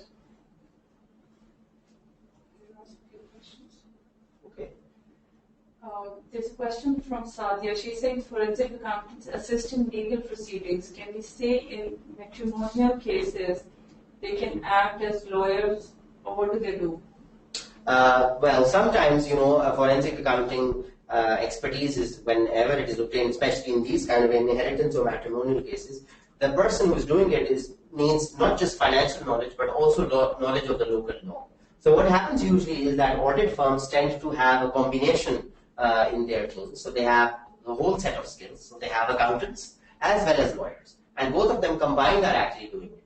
So the legal aspect of the work is being taken care of by the lawyers, who are actually preparing the case and speaking in front of the judge in the court and making the whole, questions that need to be asked from the counterparty and all that. Whereas it is the accountants who are doing the number crunching and the number work associated with that. So they both are in a supportive role for each other. And who do they report to? That's the continuation of the person who has engaged them. So sometimes, what happens is one of the persons in the dispute has actually engaged. So in an inheritance dispute, it could be one of the sons or the daughters who engages the expert. Sometimes what happens is that the court of law engages them. So the court says that, okay, we have 2 sons and 2 daughters, 4 people who are fighting over property. So I, as court, want to take the help from an expert. So it could be anyone who could be engaging the forensic expert. Sometimes also it happens that both parties agree to a common expert. So there's a dispute between party A and party B. And both of them say, okay, let's go to a neutral person, person C, and he can do the forensic inquiry. I agree with Mr. C, and you will also agree with him. So whatever is the result, we will accept that. So that can also happen. There's a question from Muzammil, and he says, can you differentiate between forensic audit and forensic investigation? Yeah, we'll just do that when we look at technical articles. So just let's park that for 1 minute only. Okay. One final question. Risk assessment procedures for forensic are the same as audit risk. Is that correct? And the assessment procedures, are there any additional factors which we need to consider? Of course, you have to consider as part of your risk assessment, you have the investigative mindset on top of every other risk assessment that you're doing. Everything that you feel is risky or any evidence that you're looking at. On top of all of that is the fact that you are doing an investigation. You're looking at evidence critically. So, as I said, there is no materiality. So, as part of your risk assessment or as part of trying to make a strategy for the forensic accounting engagement, you want to look at each and everything that could potentially lead to any kind of risk associated with this matter, right? So, that is something that you want to see. Now, what I would want each one of you to do to further clarify this concept is to go to the handouts page. And in the handouts section, you should be able to find a document which is titled 26 Forensic Accounting. Somehow the number is in there. So it is number 26 Forensic Accounting. So let's have a look at this document, and I'll give you about 15 minutes to read this. It is an ACCA technical article. It was published in one of the magazines, the Student Accountant magazine of ACCA, and there it is. You can see it. So the name of the document is number 26, Forensic Accounting. And this very clearly actually differentiates the three. So if you want to find out what is the difference between the three, you can just look at this part, the shaded part that you can see on the screen in front of you. The first paragraph describes forensic accounting. The second one describes forensic investigation. And the third one is about forensic auditing, right? So please have a reading of this document. It's just 3 pages long. So I'm giving you 15 minutes for this, and then we can take any questions associated with this before we move to question practice. Can you take 2 more questions? Sure, we can take 2 questions, yes. By the time others are reading it. There's a question from Bilal, and he's saying, is money laundering linked to forensic audit? Yes, it could be. So for example, if you're investigating a case related to a company where a fraud has happened or a suspected or allegation of fraud is happening, and that company is engaged in foreign exchange or money laundering activities related, or there is a high risk of money laundering, so yes, that would be combined. Okay, and one final one. What about the confidentiality as far as the forensic audit is concerned? Are the rules same or are they different? They are same, but then also the rule of breaching, the associated code of ethics rules for breaching the confidentiality principle is also important. And that is basically that if required by a code of law, you actually can breach the rule of confidentiality and disclose it to the judge in the court of law. Can you kindly explain the term asset training for money laundering? Asset training for money laundering. Well, what happens here is that, in money laundering, there can be many different types. You do not need to know a lot of detail about it, but at the P7 level, sometimes what happens is that it's just like washing your dirty laundry. So you have black money, which you want to convert into white money, right? So what you do is that you make a fake organization. Let's say you make a gym or a beauty parlor or an institute, and there you show that there are fake subscriptions that are being coming. So people are coming in and joining that gym or joining that college or university, and there are lectures that are going on, whereas actually there is nothing that's happening, or very limited activity that is happening. And that's how you keep showing up that black money as white money. So that's how you do the laundering, and that's how the money gets from black to green, white money or clean money. Right, so 15 minutes now to read this technical article, and if there are any further questions, we can take them after the 15 minutes.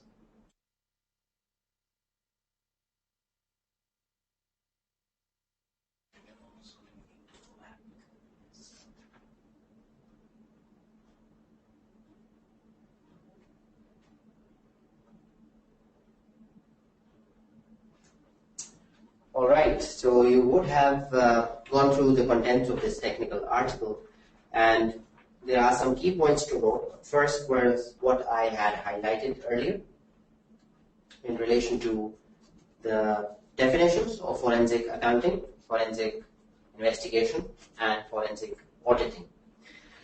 The role of the expert witness was also mentioned over here. And so were some of the procedures and evidences that you could see right at the bottom of the second page in this article. Now, something that is relevant here is when you see on page 2, right at the bottom, procedures and evidence is the heading, and you can see the third paragraph. It says, to be awarded marks in the exam, your procedures cannot be vague. They must be specific enough that the engagement team could actually follow your instructions. Now look at this also from the perspective of your real life as an auditor. If you are an audit senior and there is staff who is working with you, who are your subordinates, you want to give them instructions that are clear, succinct, and sufficiently described so as to enable them to perform the procedures exactly as you want them and to get the desired level of assurance. Similarly, you would want to write same type of procedures in similar detail, precisely and concisely as well, so that they can be awarded full marks. So the example over here is really important, and it's right at the bottom of the second page. For example, it would not be sufficient to write interview the suspect. You must suggest questions that should be asked of the suspect in the interview, depending on the circumstances in the scenario. For example, the suspect could be asked to explain their job role and what access that gives them to systems, cash, and inventory, etc. And on the next page you have, this also applies when recommending inquiries of or discussions with management. It must be clear in your answer what it is the engagement team should ask of them. For example, have they informed the police? Has their suspect been suspended? Have they informed the insurer? Etc. Right? So those are some of the important things that you need to look at with regard to this. And then the final note on this one was on page 3 as well. Remember that a forensic accountant is just that, an accountant. Their role is to provide an accountant's expert opinion or analysis of the facts. They are not the law enforcer, prosecutor, or judge. Be careful in the exam not to detract from an otherwise professional answer by getting carried away with suggestions such as taking fingerprints, or DNA evidence, or blood samples, or catching and punishing the culprit. That is not the role of an accountant. Yes, that is not the role of an accountant. So do not write procedures such as those, and do not use allegatory language. So for example, that this person is a criminal and he should be arrested and he should be put behind bars and all that. This is not something that the accountant would be doing, but is something that is the area of expertise of the courts and judges. Alright, so we shall now move to a question, and this question should also be in the handouts. I will also write that down here because I believe that it's not written on one of the slides. So let's have a look at. Can you take a few questions from the participants? Do we have? Yes, we can take some questions, sure. Alright, there's a question from Nakash, and he says forensic accounting engagements are considered to be agreed upon procedures but not assurance engagements. Can you please explain this? Yes, that's because you're not giving assurance as to, we are giving with true and fair view that the fraud happened or it did not happen. So those kind of words cannot be used. So in a forensic accounting engagement, it's basically procedures that have been agreed upon with the management. For example, if it's a fraud investigation, engagement with regard to the company on suspected allegation of fraud.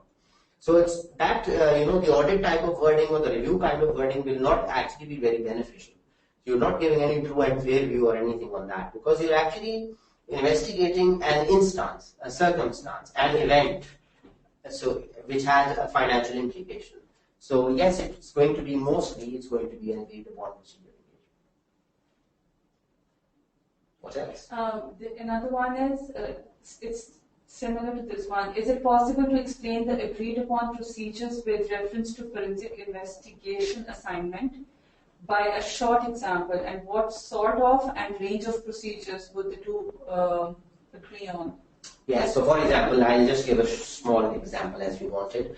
Let's say that somebody has been making fake invoices to a company that does not exist, and the company's funds have been utilized. So the company is recording purchases or expenses, and those expenses have actually not happened because the money that is going to the company for which the expenses appear to have been made, that does not exist. It's a fictitious company. It is my own company. Let's say I'm the employee doing fraud, right? So if somebody has a suspicion with regard to this particular fraud, what they would want to do is to actually go through the list of invoices. So the agreed upon procedures would be to go through all the invoices that have been generated in the name of that fictitious company, right? And to actually figure out and investigate what were the services that were received or the goods that were received. So if there were goods, there would be much more evidence available. There would be a gate inward pass, for example. The goods would have come into my storehouse, or down, whatever, warehouse, and then I would have processed them if that's raw material. But if it was services, then it would be harder. So I would be doing, so all those procedures would be listed down just like that. So what do I need to do? What is the level above which I need to review this? And then what kind of report do I have to give?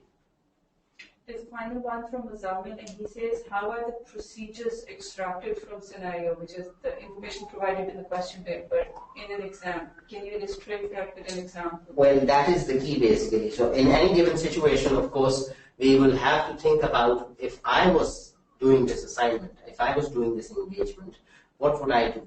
who would I ask, what kind of questions would I be asking, what kind of evidence would I be needing. Now this is something that can only come by practice. So I can give you a long list of examples for different situations, but the paper P7 that's going to come in front of you may not actually have that particular example. So we've discussed a lot of questions about inheritance, about matrimonial disputes, partnership disputes, suspected frauds, allegations of frauds and all. However, what kind of procedure needs to be done in which circumstance is very different. So we had an instance where there was a burglary that had taken place once in a P7 question, and the forensic accountant was supposed to describe how you would actually quantify the amount of loss that has happened because of the burglary. So there were trucks that had gone out and you had to do that. So we look at a question to do that as well, right? So let's move to, do you have another one? Or let's take one more question. There have been actually a lot of questions regarding the differentiation between forensic accounting, forensic audit, and investigation. People have been asking it again and again. But I think it's very clear if I think those may have come up before they read the technical articles. So I would just highlight the technical article and I would like to show it on the screen as well. So it becomes really clear where the difference is. So you look at the document that is titled 26 Forensic Accounting, and then you go to that document. Just go to the Explorer and Chrome, you'll be able to see that. Cool. Okay. Yeah, there it is. And just if you move down on the first page, so this is where you can see the definitions, the three. So you can see it in the highlighted, what color is this about? It looks like blue or grayish blue or whatever. Blue, yeah. Yes, so that's the color in which this is highlighted. Forensic accounting, that's the first paragraph, forensic investigation and forensic auditing. So that's where the definition and the difference can also be ascertained between the three, right? So just to sum it up shortly, forensic accounting is the broader word that is used for the engagement. It requires an investigative mindset along with audit procedures. So combine the two. Audit technique, investigative mindset. Forensic audit combined with forensic investigation becomes forensic accounting, right? And that's what is also written over there. All right, let's move to the question. So it's June 2013. Question number 2, and we will only be doing part B, right? So you go to the handouts and you move to June 2013.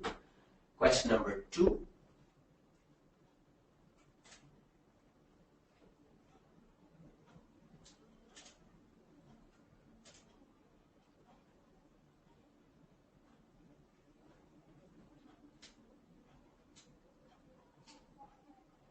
It's waiting to open.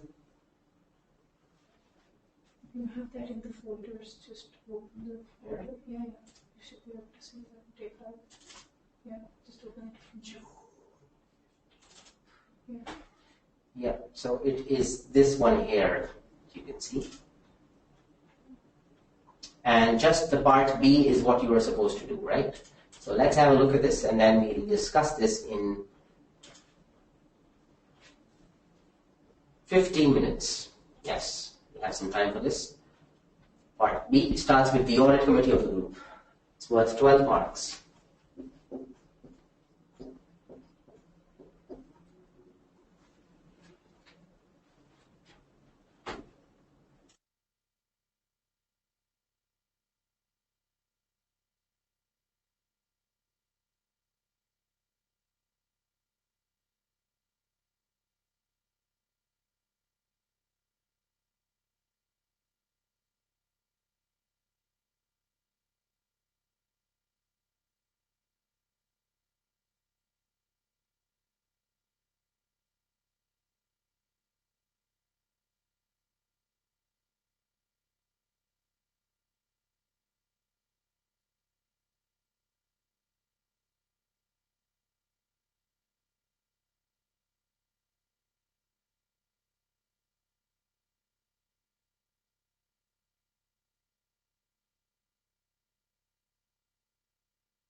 All right, an interesting question here, and something that I had referred to, an incident that had taken place at one of the clients. So CCTV footage had filmed thieves that had taken a lorry and loaded that with goods that belonged to the company and taken it out. Now, what are you supposed to do for 12 marks? Identify and explain the matters to be considered and the steps to be taken in planning the forensic accounting service. So basically, what are the steps you would do to plan this service, right? Is the crux of the question. And then was the second part, which related to recommending the procedures to be used in determining the amount of the claim. Now, this is where many of the candidates could have gotten wrong if they thought that it is asking for procedures around the whole event or the whole impact of the whole burglary and what would have happened. So they may have come up with certain items that did not relate to the amount of the claim, right? So for example, what disciplinary action is taken against any employee who is found part of the fraud? This will not help you determine the amount of the claim, because whatever action is taken, whether that person is suspended or a police report is done against him or whatever, that will not help you come up with a figure of the amount. So we need to be very specific with regard to what is the question requirement exactly, and so that we can give the right answers. Now, what you see in the front on the screens in front of you is basically the examiner's report that I just downloaded from the ACCA Global website. And I am going to read from requirement B where it says this paragraph, and there's a small highlight in there as well, so you can know where I'm reading from. So what I'm focusing on is some of the bullets that are there, because those are some of the mistakes that many candidates made. But let's start. Requirement B was for 12 marks and contained a short scenario describing a burglary that had occurred at the Retriever Group. The group's audit committee had asked the audit firm's forensic accounting department to provide a forensic accounting service to determine the amount to be claimed on the group's insurance policy. The requirement asked candidates to identify and explain the matters to be considered and steps to be taken in planning the forensic investigation, and for the procedures to be performed. Now, the response of the examiner is, unfortunately, answers to this requirement were overall unsatisfactory, indicating that this is not a well understood part of the syllabus. Now, this is June 2013, remember that. So it's more than actually 3 years old, right? So after this as well, there have been a few questions on forensic accounting, and they have all related to different instances. So this instance is not going to come again. And the instances that came after 13 and prior to this December 16 attempt that you will be giving are also not likely to be repeated. So it could be anything that could come up in the exam related to forensic accounting. Do bear in mind that it is always going to be one of the predefined contexts that we talked about. An actual case of fraud, a suspicion of fraud, an allegation of fraud, matrimonial or inheritance or partnership or shareholder disputes, insurance claim problems associated with taking the insurance claim, or contract disputes or otherwise. Now, what were the problems here? Some answers, going back to the screen now, some answers tended to include one or more of the following in relation to the first part of the requirement. Number one, a lengthy discussion of what a forensic investigation is, including long definitions with no application to the scenario. This was not asked for. This tended to be based on rote learning and earned few, if any, marks. In my opinion, they should not even have earned few, because that's not actually required at all. So it may have earned few, perhaps it may mean just 1 out of 12 or something. Second, an assumption that management had already quantified the amount to be claimed and that the forensic investigation would audit that amount, leading to mostly irrelevant answer points. Now, this is again something that is not supposed to be mentioned here, because it's important that we do not confuse auditing with forensic accounting, right? Auditing techniques, auditing procedures on their own, risk assessment, strategy making, what kind of report to be issued, key audit matters, and all those things that we've covered in the past 3 days, first 3 days of the session, they do not relate at all to what we are doing right now on the forensic accounting. Yes, some of the techniques are auditing techniques in nature, but because the mindset applied to forensic accounting is that of an investigative mindset, so it gives a totally different flavor to the whole scenario, right? So the kind of procedures that you're performing well, may have some overlap with what are known as audit procedures, but they are not actually audit procedures because they are forensic investigative procedures. Third bullet, a discussion about fraud and the lack of integrity of management for allowing the fraud to take place. This was often accompanied by lengthy speculation about the control deficiencies that failed to prevent the burglary from happening. Now again, is this important to determine the amount of the fraud? Is this important? Well, this may be important to give a good quality service, to maybe tell them that this happened because there was a control weakness. However, this is not what was asked for in the exam. Had this been a 16 mark or an 18 mark question and it had asked for about these things, then definitely you could have written it and you could have gotten the marks. However, this is something that is irrelevant because it has not been asked in the question requirement. A focus on whether adequate safeguards could be put in place to allow the audit firm's forensic accounting department to perform the investigation. This is a valid consideration to an extent, but the question did clearly state that there was no ethical threat. Now again, so people who tend to, whenever they read forensic accounting or PFI, and the first thing that comes to their mind is code of ethics, has to be an ethical issue. Well, that is the common pitfall, you see. So you do not assume that a question is about something. Read the question requirement carefully and then assess what has exactly been asked from me and only focus on what has been asked. So if you started, writing a paragraph or 2 or 3 paragraphs about the code of ethics and how these could be problematic or non-problematic with regard to this engagement, you would probably not be getting many marks at all. Also now, moving on to some more problems here, a discussion on the accounting treatment necessary for the stolen goods. Again, this is something that was not asked for. How should the company be accounting for this particular loss in the books? Now, it may feel really appealing and you may find it attractive and you may have good knowledge of accounting, which you may want to demonstrate to the examiner. But the fact of the matter is that the examiner does not want to learn accounting for this question from you. All he wants to know is basically that what did I ask, and that was that how to determine the amount of the claim. So they do not want to know how to record the claim and what accounting treatment and what should be debited or credited. So just focus, again, the key message that I am repeating, I know, is that focus on the exact specific question requirement. Now, moving on to the second requirement of this one. In the relation to the second part of the requirement, while some answers gave well-described and relevant procedures to quantify the loss, many focused exclusively on determining the volume of goods stolen and said nothing about the value of them. Now look, whenever we talk about quantifying the amount of the fraud, what is the value that needs to be given to it, there are two things that are making up the value. One is the quantity of the goods, and the other is the unit price of those goods. Both multiplied will give you the value. So if you only focused on quantity and did not think about the rate at which those could have been, because those were not all homogeneous products, they could have been different products, and they could have been different things filled into those boxes, right? So you would have to assess from both angles, the value as well as the quantity, to arrive at the total loss that has happened. So many suggested discussing the amount to be claimed with the insurance provider and comparing our figure with theirs. Clearly not understanding the point of the forensic investigation being to provide the amount to be claimed in the first place. Now this was something that was like a conceptual issue. Why was this happening? And we also talked about this when I was running through the slide on forensic accounting. I said that it's really important to understand the predefined context in which it is happening.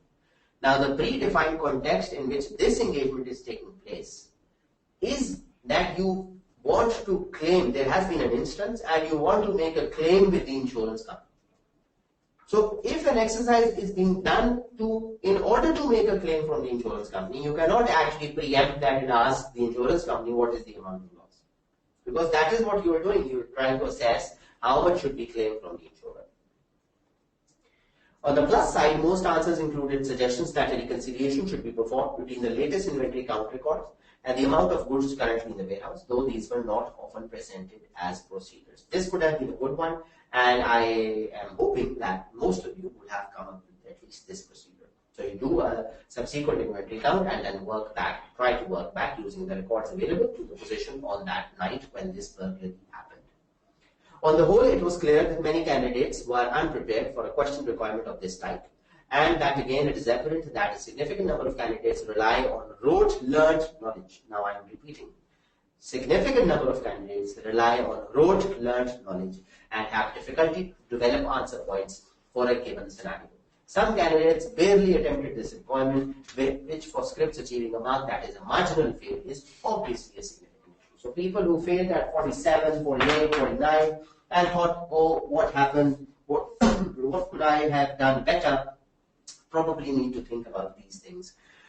This is an area that is not going to go away. It's going to come up in your question. It can come in any of the attempts, and December 16 is no exception. So you should be prepared for forensic accounting and also for PFI, the two key topics that we have covered in the day. And I know that we've taken a substantial amount of time. The reason for this is that at least one of these is likely to come up as a big question. And that big question, well, could be question 2, which means that it's going to be compulsory and you cannot get out of it. Or it could be one of the optional questions, in which case as well, if both of them come up as 2 separate optional questions, will make life difficult for you if you're not prepared. So prepare for these kind of questions. These are challenging. You are required to apply your mind, both in PFI and forensic accounting related questions, but they are manageable, they are achievable. You can get good marks. So don't get scared by them. The purpose is not to basically put the fear of failure in you. But the purpose is actually to make you ready for this. So I think you should be totally geared up for these type of questions, because if you apply your mind, something really good happens, and that is that you are able to come up with procedures that are very relevant and specific to the scenario in question.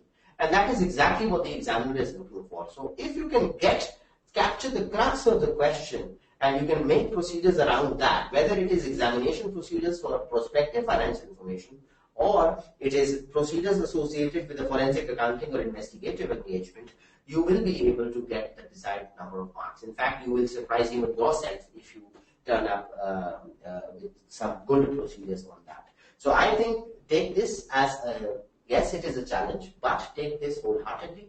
It is something that can be difficult, but definitely achievable. And I have seen candidates who, once they apply their minds, come up with really good procedures and come up with really good ways of writing the procedures. So the expression also has to be good. And that actually helps them get close to the full marks. So in questions like these, if you apply your mind, which is worth 12 marks now, the question, so you can actually get 10 out of 12 or 11 out of the 12 available marks. So focus on getting the full amount of marks that are available. Also, there is something important to note here, that section B questions are usually ones that are higher scoring in terms of percentage. And that is because you do not have to write a whole lot of details. So for example, in section A questions, which, for example, if a risk is asked, you will have to describe the risk in sufficient depth and detail, so in order to be able to get the 1.5 or 2 marks for each risk. However, in a section B question, you may not have to write that much detail. In fact, if you are precise, you to the point, and you come up with a point or a short paragraph regarding that matter, you are likely to get the 1 mark per point that you have made. And it is very easy to get those marks. Now, the key problem again comes with time management, because if you have spent too long doing question 1 or question 2, you are left with very little time. So for example, you just have the last 10 minutes or 15 minutes left, and you want to do the whole question in section B, which is worth 20 marks and should ideally be taking 20 multiplied by 1.8, 36 minutes. So something that needs to be done in 36 minutes, if you're trying to do that in 10 minutes, is obviously something that, is not a good situation to have. So as much practice as you can do, I would suggest that you should do that. Also, let's check if we have any questions with regard to forensic accounting. Do we? No. Okay.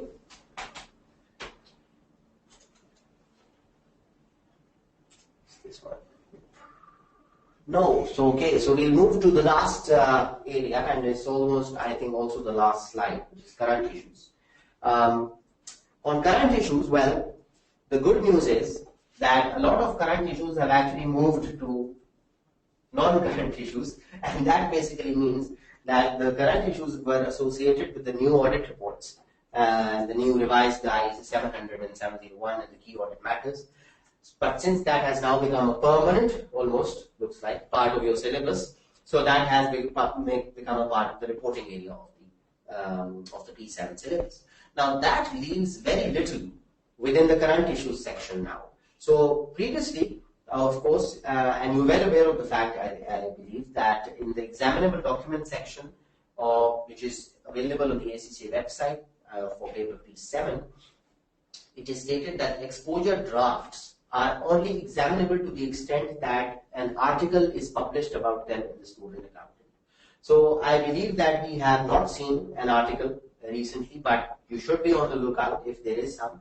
And if there is an article on, particularly on an exposure draft, then you should be looking at that and thoroughly reviewing that. However, I've captured here 4 key things that would act as potential question points for the paper P7 with regard to current issue. First is the IASB and ISPA's responding to non-compliance, or suspected non-compliance with laws and regulations. Now, we touched this briefly when we talked about IEC 250 on day 2 and day 1.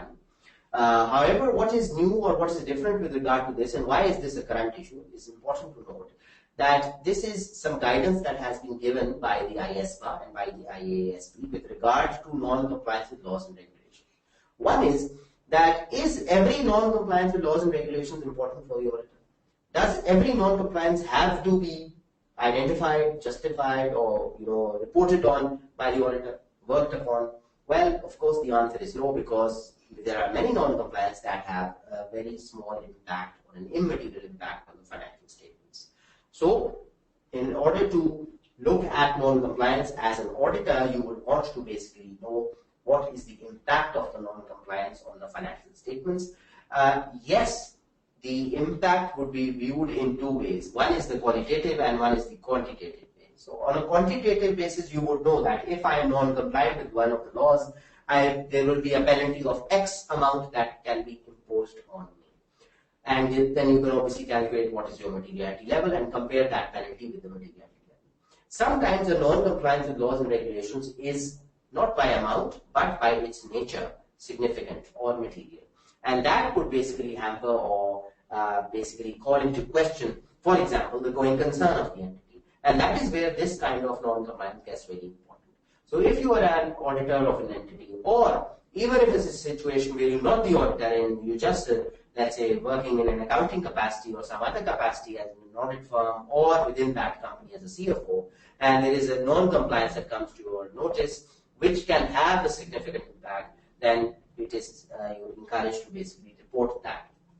Now, how do you respond to suspected non-compliance? Of course, you have to have a higher level of vigilance within the audit team. If it is an audit situation, you need to increase the amount of time spent by the executives on that particular audit and that particular area especially. And of course, you also need to apply a higher level of professional skepticism.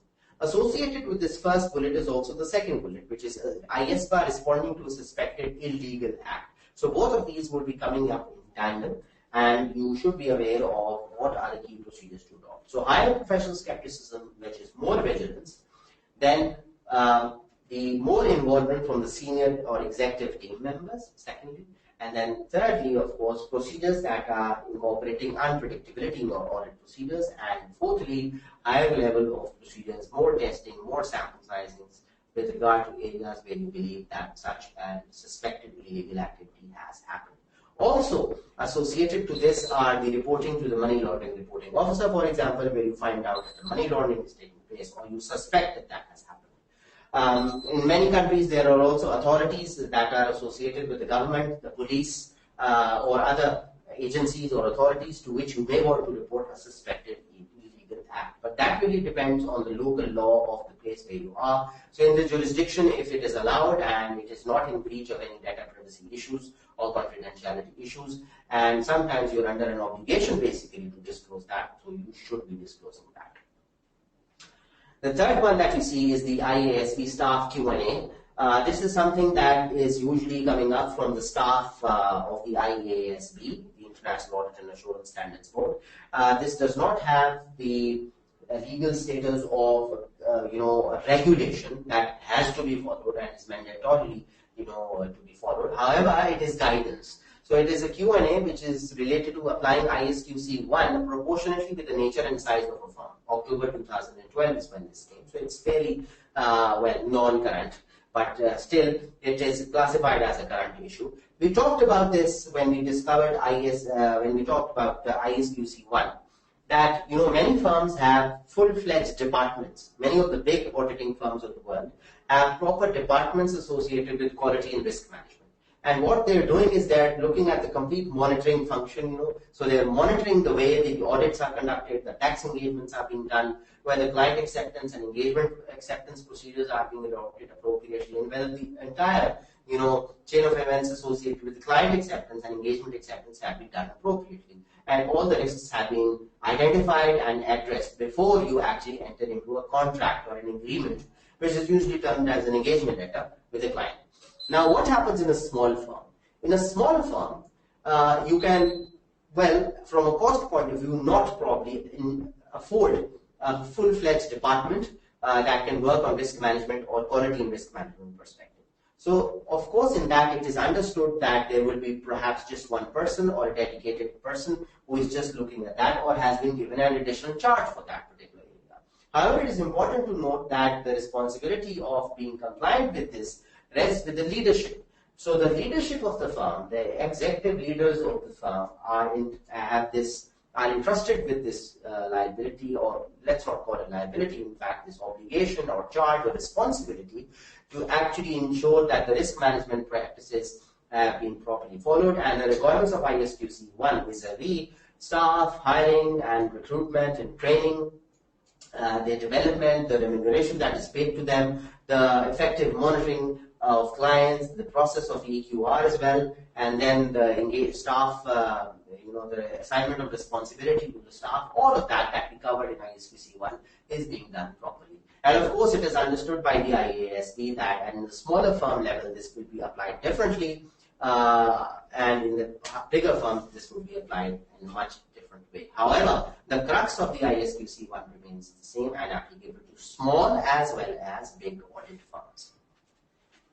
Lastly, we also have the IASB, a framework for audit quality, key elements that create an environment of audit quality. This is a document that has been published by the IASB in February 2014. Again, something that is more than 2 years old now, almost 3 it's going to be, but still it is being classified as a current issue. The reason for this is that audit quality has been questioned in many of the recent cases related to the litigation where audit firms have been brought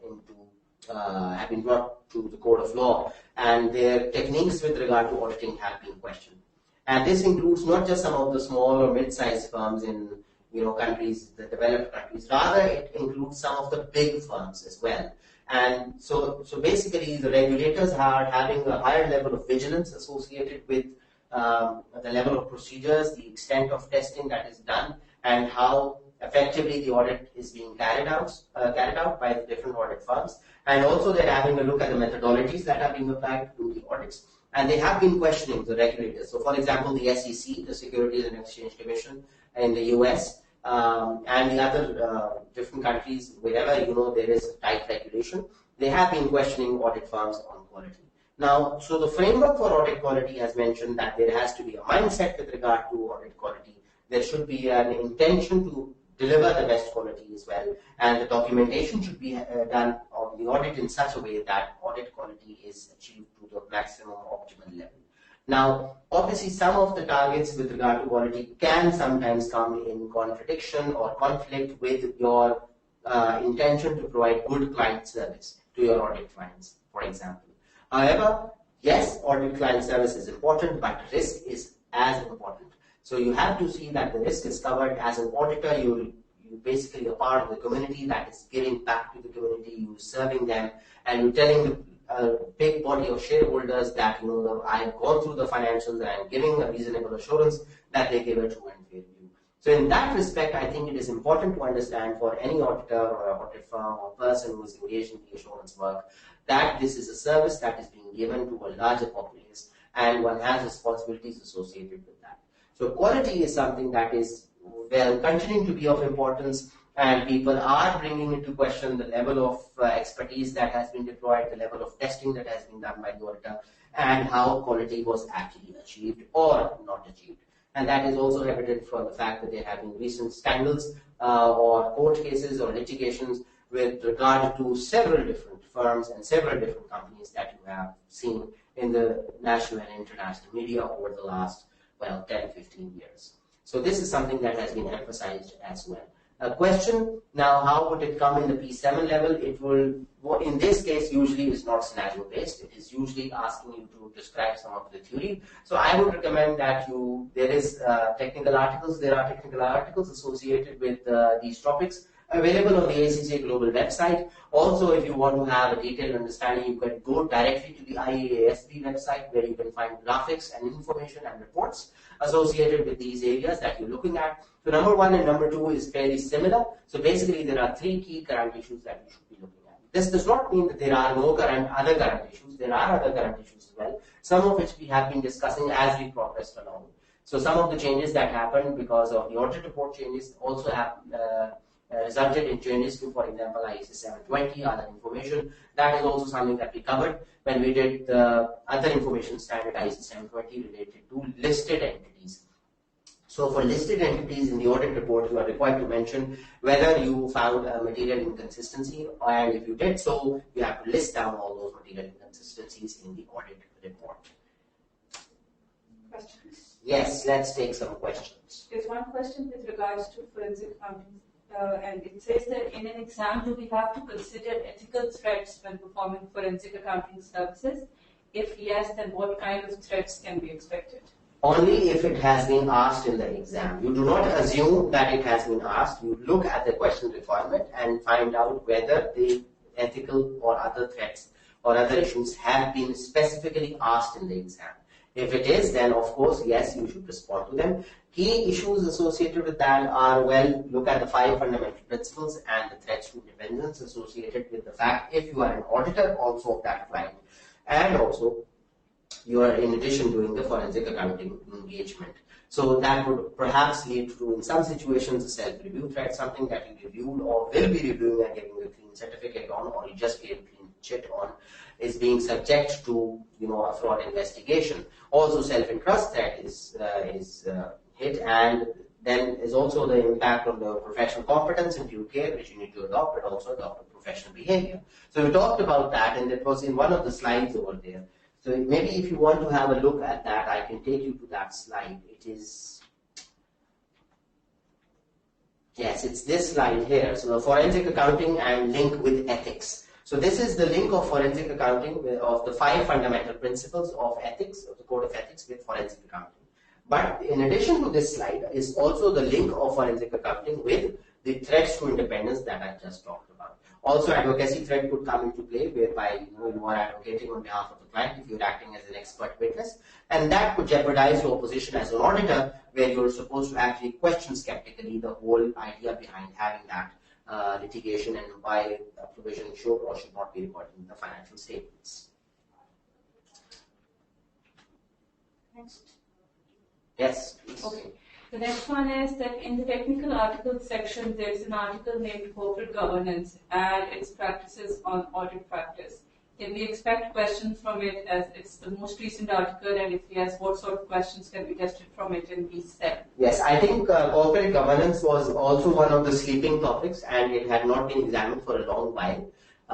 If you look at the last 5 years, I think the number of attempts, there have been a number of attempts in the last 5 years, and you did not see a lot of corporate governance. But then, yes, I'm aware that this article has come, and there has also been a small question associated with that in the last attempts within this calendar year. And should it come? Will it come? I cannot comment on will it come or not, but yes, there is a possibility. Something that is an upcoming topic, something that has come in the student accountant, you should expect to be well versed with it, to be aware of that issue, and you should be prepared for it. That is something that I would like to mention. Yeah. There's another one. Shall key audit matters and emphasis on matters be emphasized by the auditors when they are disclosed? And can you kindly elaborate that with an example? The key audit matter and emphasis of matter, yes, we talked about that a lot yesterday, and I still believe that there should be some questions.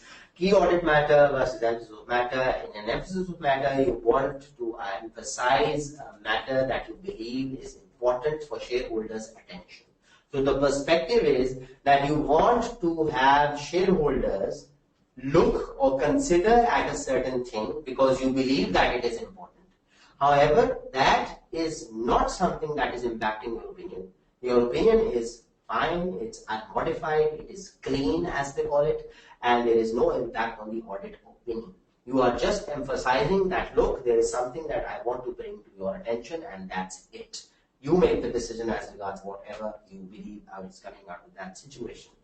An emphasis of matter may or may not be a key audit matter. So, for example, if there is a litigation against the company and that has not been resolved as at the date that the financials have been prepared, you may want to emphasize that matter, that there is this litigation, the company has not recorded any provision because it does not know what the outcome of the case is going to be, but it is hopeful that it will not be anything. However, if it loses the case, it may have to pay a certain amount. So you may want to give an emphasis of matter on this particular area. However, this may or may not be a key audit matter. A key audit matter, now going back to the definition, is in the auditor's judgment.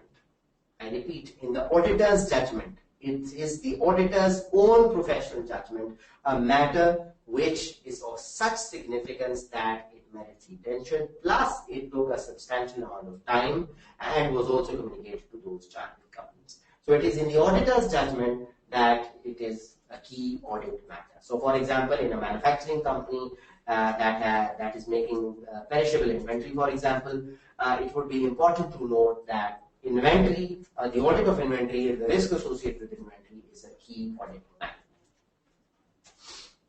Other questions? Yeah, there's one final question, and it says that if a bank hires an auditor to provide assurance on a company's PFI, the auditors become liable to the bank. How much information does the auditor have to access from the company, and what levels of assurance will be provided as the client is not a direct client of the auditor? It cannot be assumed that we become liable to the bank. It has to be looked at in the specific situation whether or not we are taking that liability to the bank. Because sometimes what happens is that the audit client or the client, basically the company that has prepared the PFI, they engage you to actually do the assurance on PFI. Sometimes the bank can approach you and say that I want to give a loan to a company. They've come to me and they've shown me their business plan. And now I want you to help me make this decision. So do an assurance on PFI. So it can be a different situation. And in both of these different situations, the responsibilities, liabilities will be different. Terms will be agreed, that will be different. Sometimes you may have a two-party agreement. Sometimes you may need a tri-party agreement. In a tripartite agreement, you may want to include the three parties, the bank and the company and yourself. And you will have to have an agreement with regard to the information being provided by the company and the reporting being done to the bank, for example, and also to the company, but also that it will not be shared with any other third party or fourth party in this example, and also the fact that your liability is limited if it is to a certain amount or to a certain extent. So you want to document that. So it really depends on the law of the land where it is. There are some places, for example, in the United States, where there is no concept of limited liability. However, there are many countries and many places where the liability is limited to a certain amount or to a certain percentage or to a certain extent. So it really depends on how you execute the engagement letter and the parties with which you are doing this engagement, what are the kinds of negotiations and contract that you are entering into. Right, and call it a day now, and if there will be any questions, we can take them tomorrow after the mock debrief. Yeah? Yes, definitely. So tomorrow we have, and I hope that everybody is aware of the paper that they have to do. Which one is it? Yes, it's going to be with them on email. Okay, and they will get that email tomorrow. Hopefully, yes. So you will get an email tomorrow. It is going to be the 3-hour paper, and you are expected to solve that paper under exam conditions in the 3 hours that are available. Give it your best shot. I highly recommend that you do it in a closed room environment with no noise at all. So it really feels like the exam hall. It should really feel like you are in an exam situation. Do try your best. I know that some of you may feel that there are certain areas that you still want to revise, that you maybe want to have a look at the book or the notes, but I still suggest and strongly recommend that you go through this 3-hour exam practice so that you actually have a feeling and you have this identified, that where am I going wrong? What are the key issues that I need to focus on over the coming few days? You still have a number of days to go in the exam.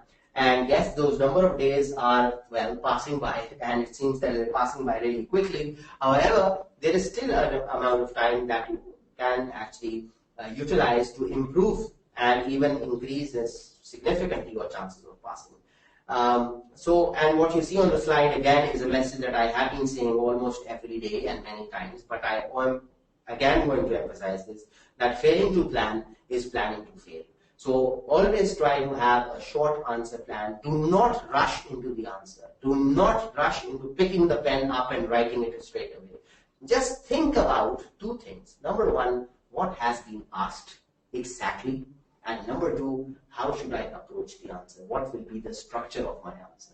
If you think about these two things, you will come up with a much, much more structured answer, a much better answer that holistically overall covers every aspect of the exact question requirement, and also you will ensure that you are not getting detract from the particular question that has been asked.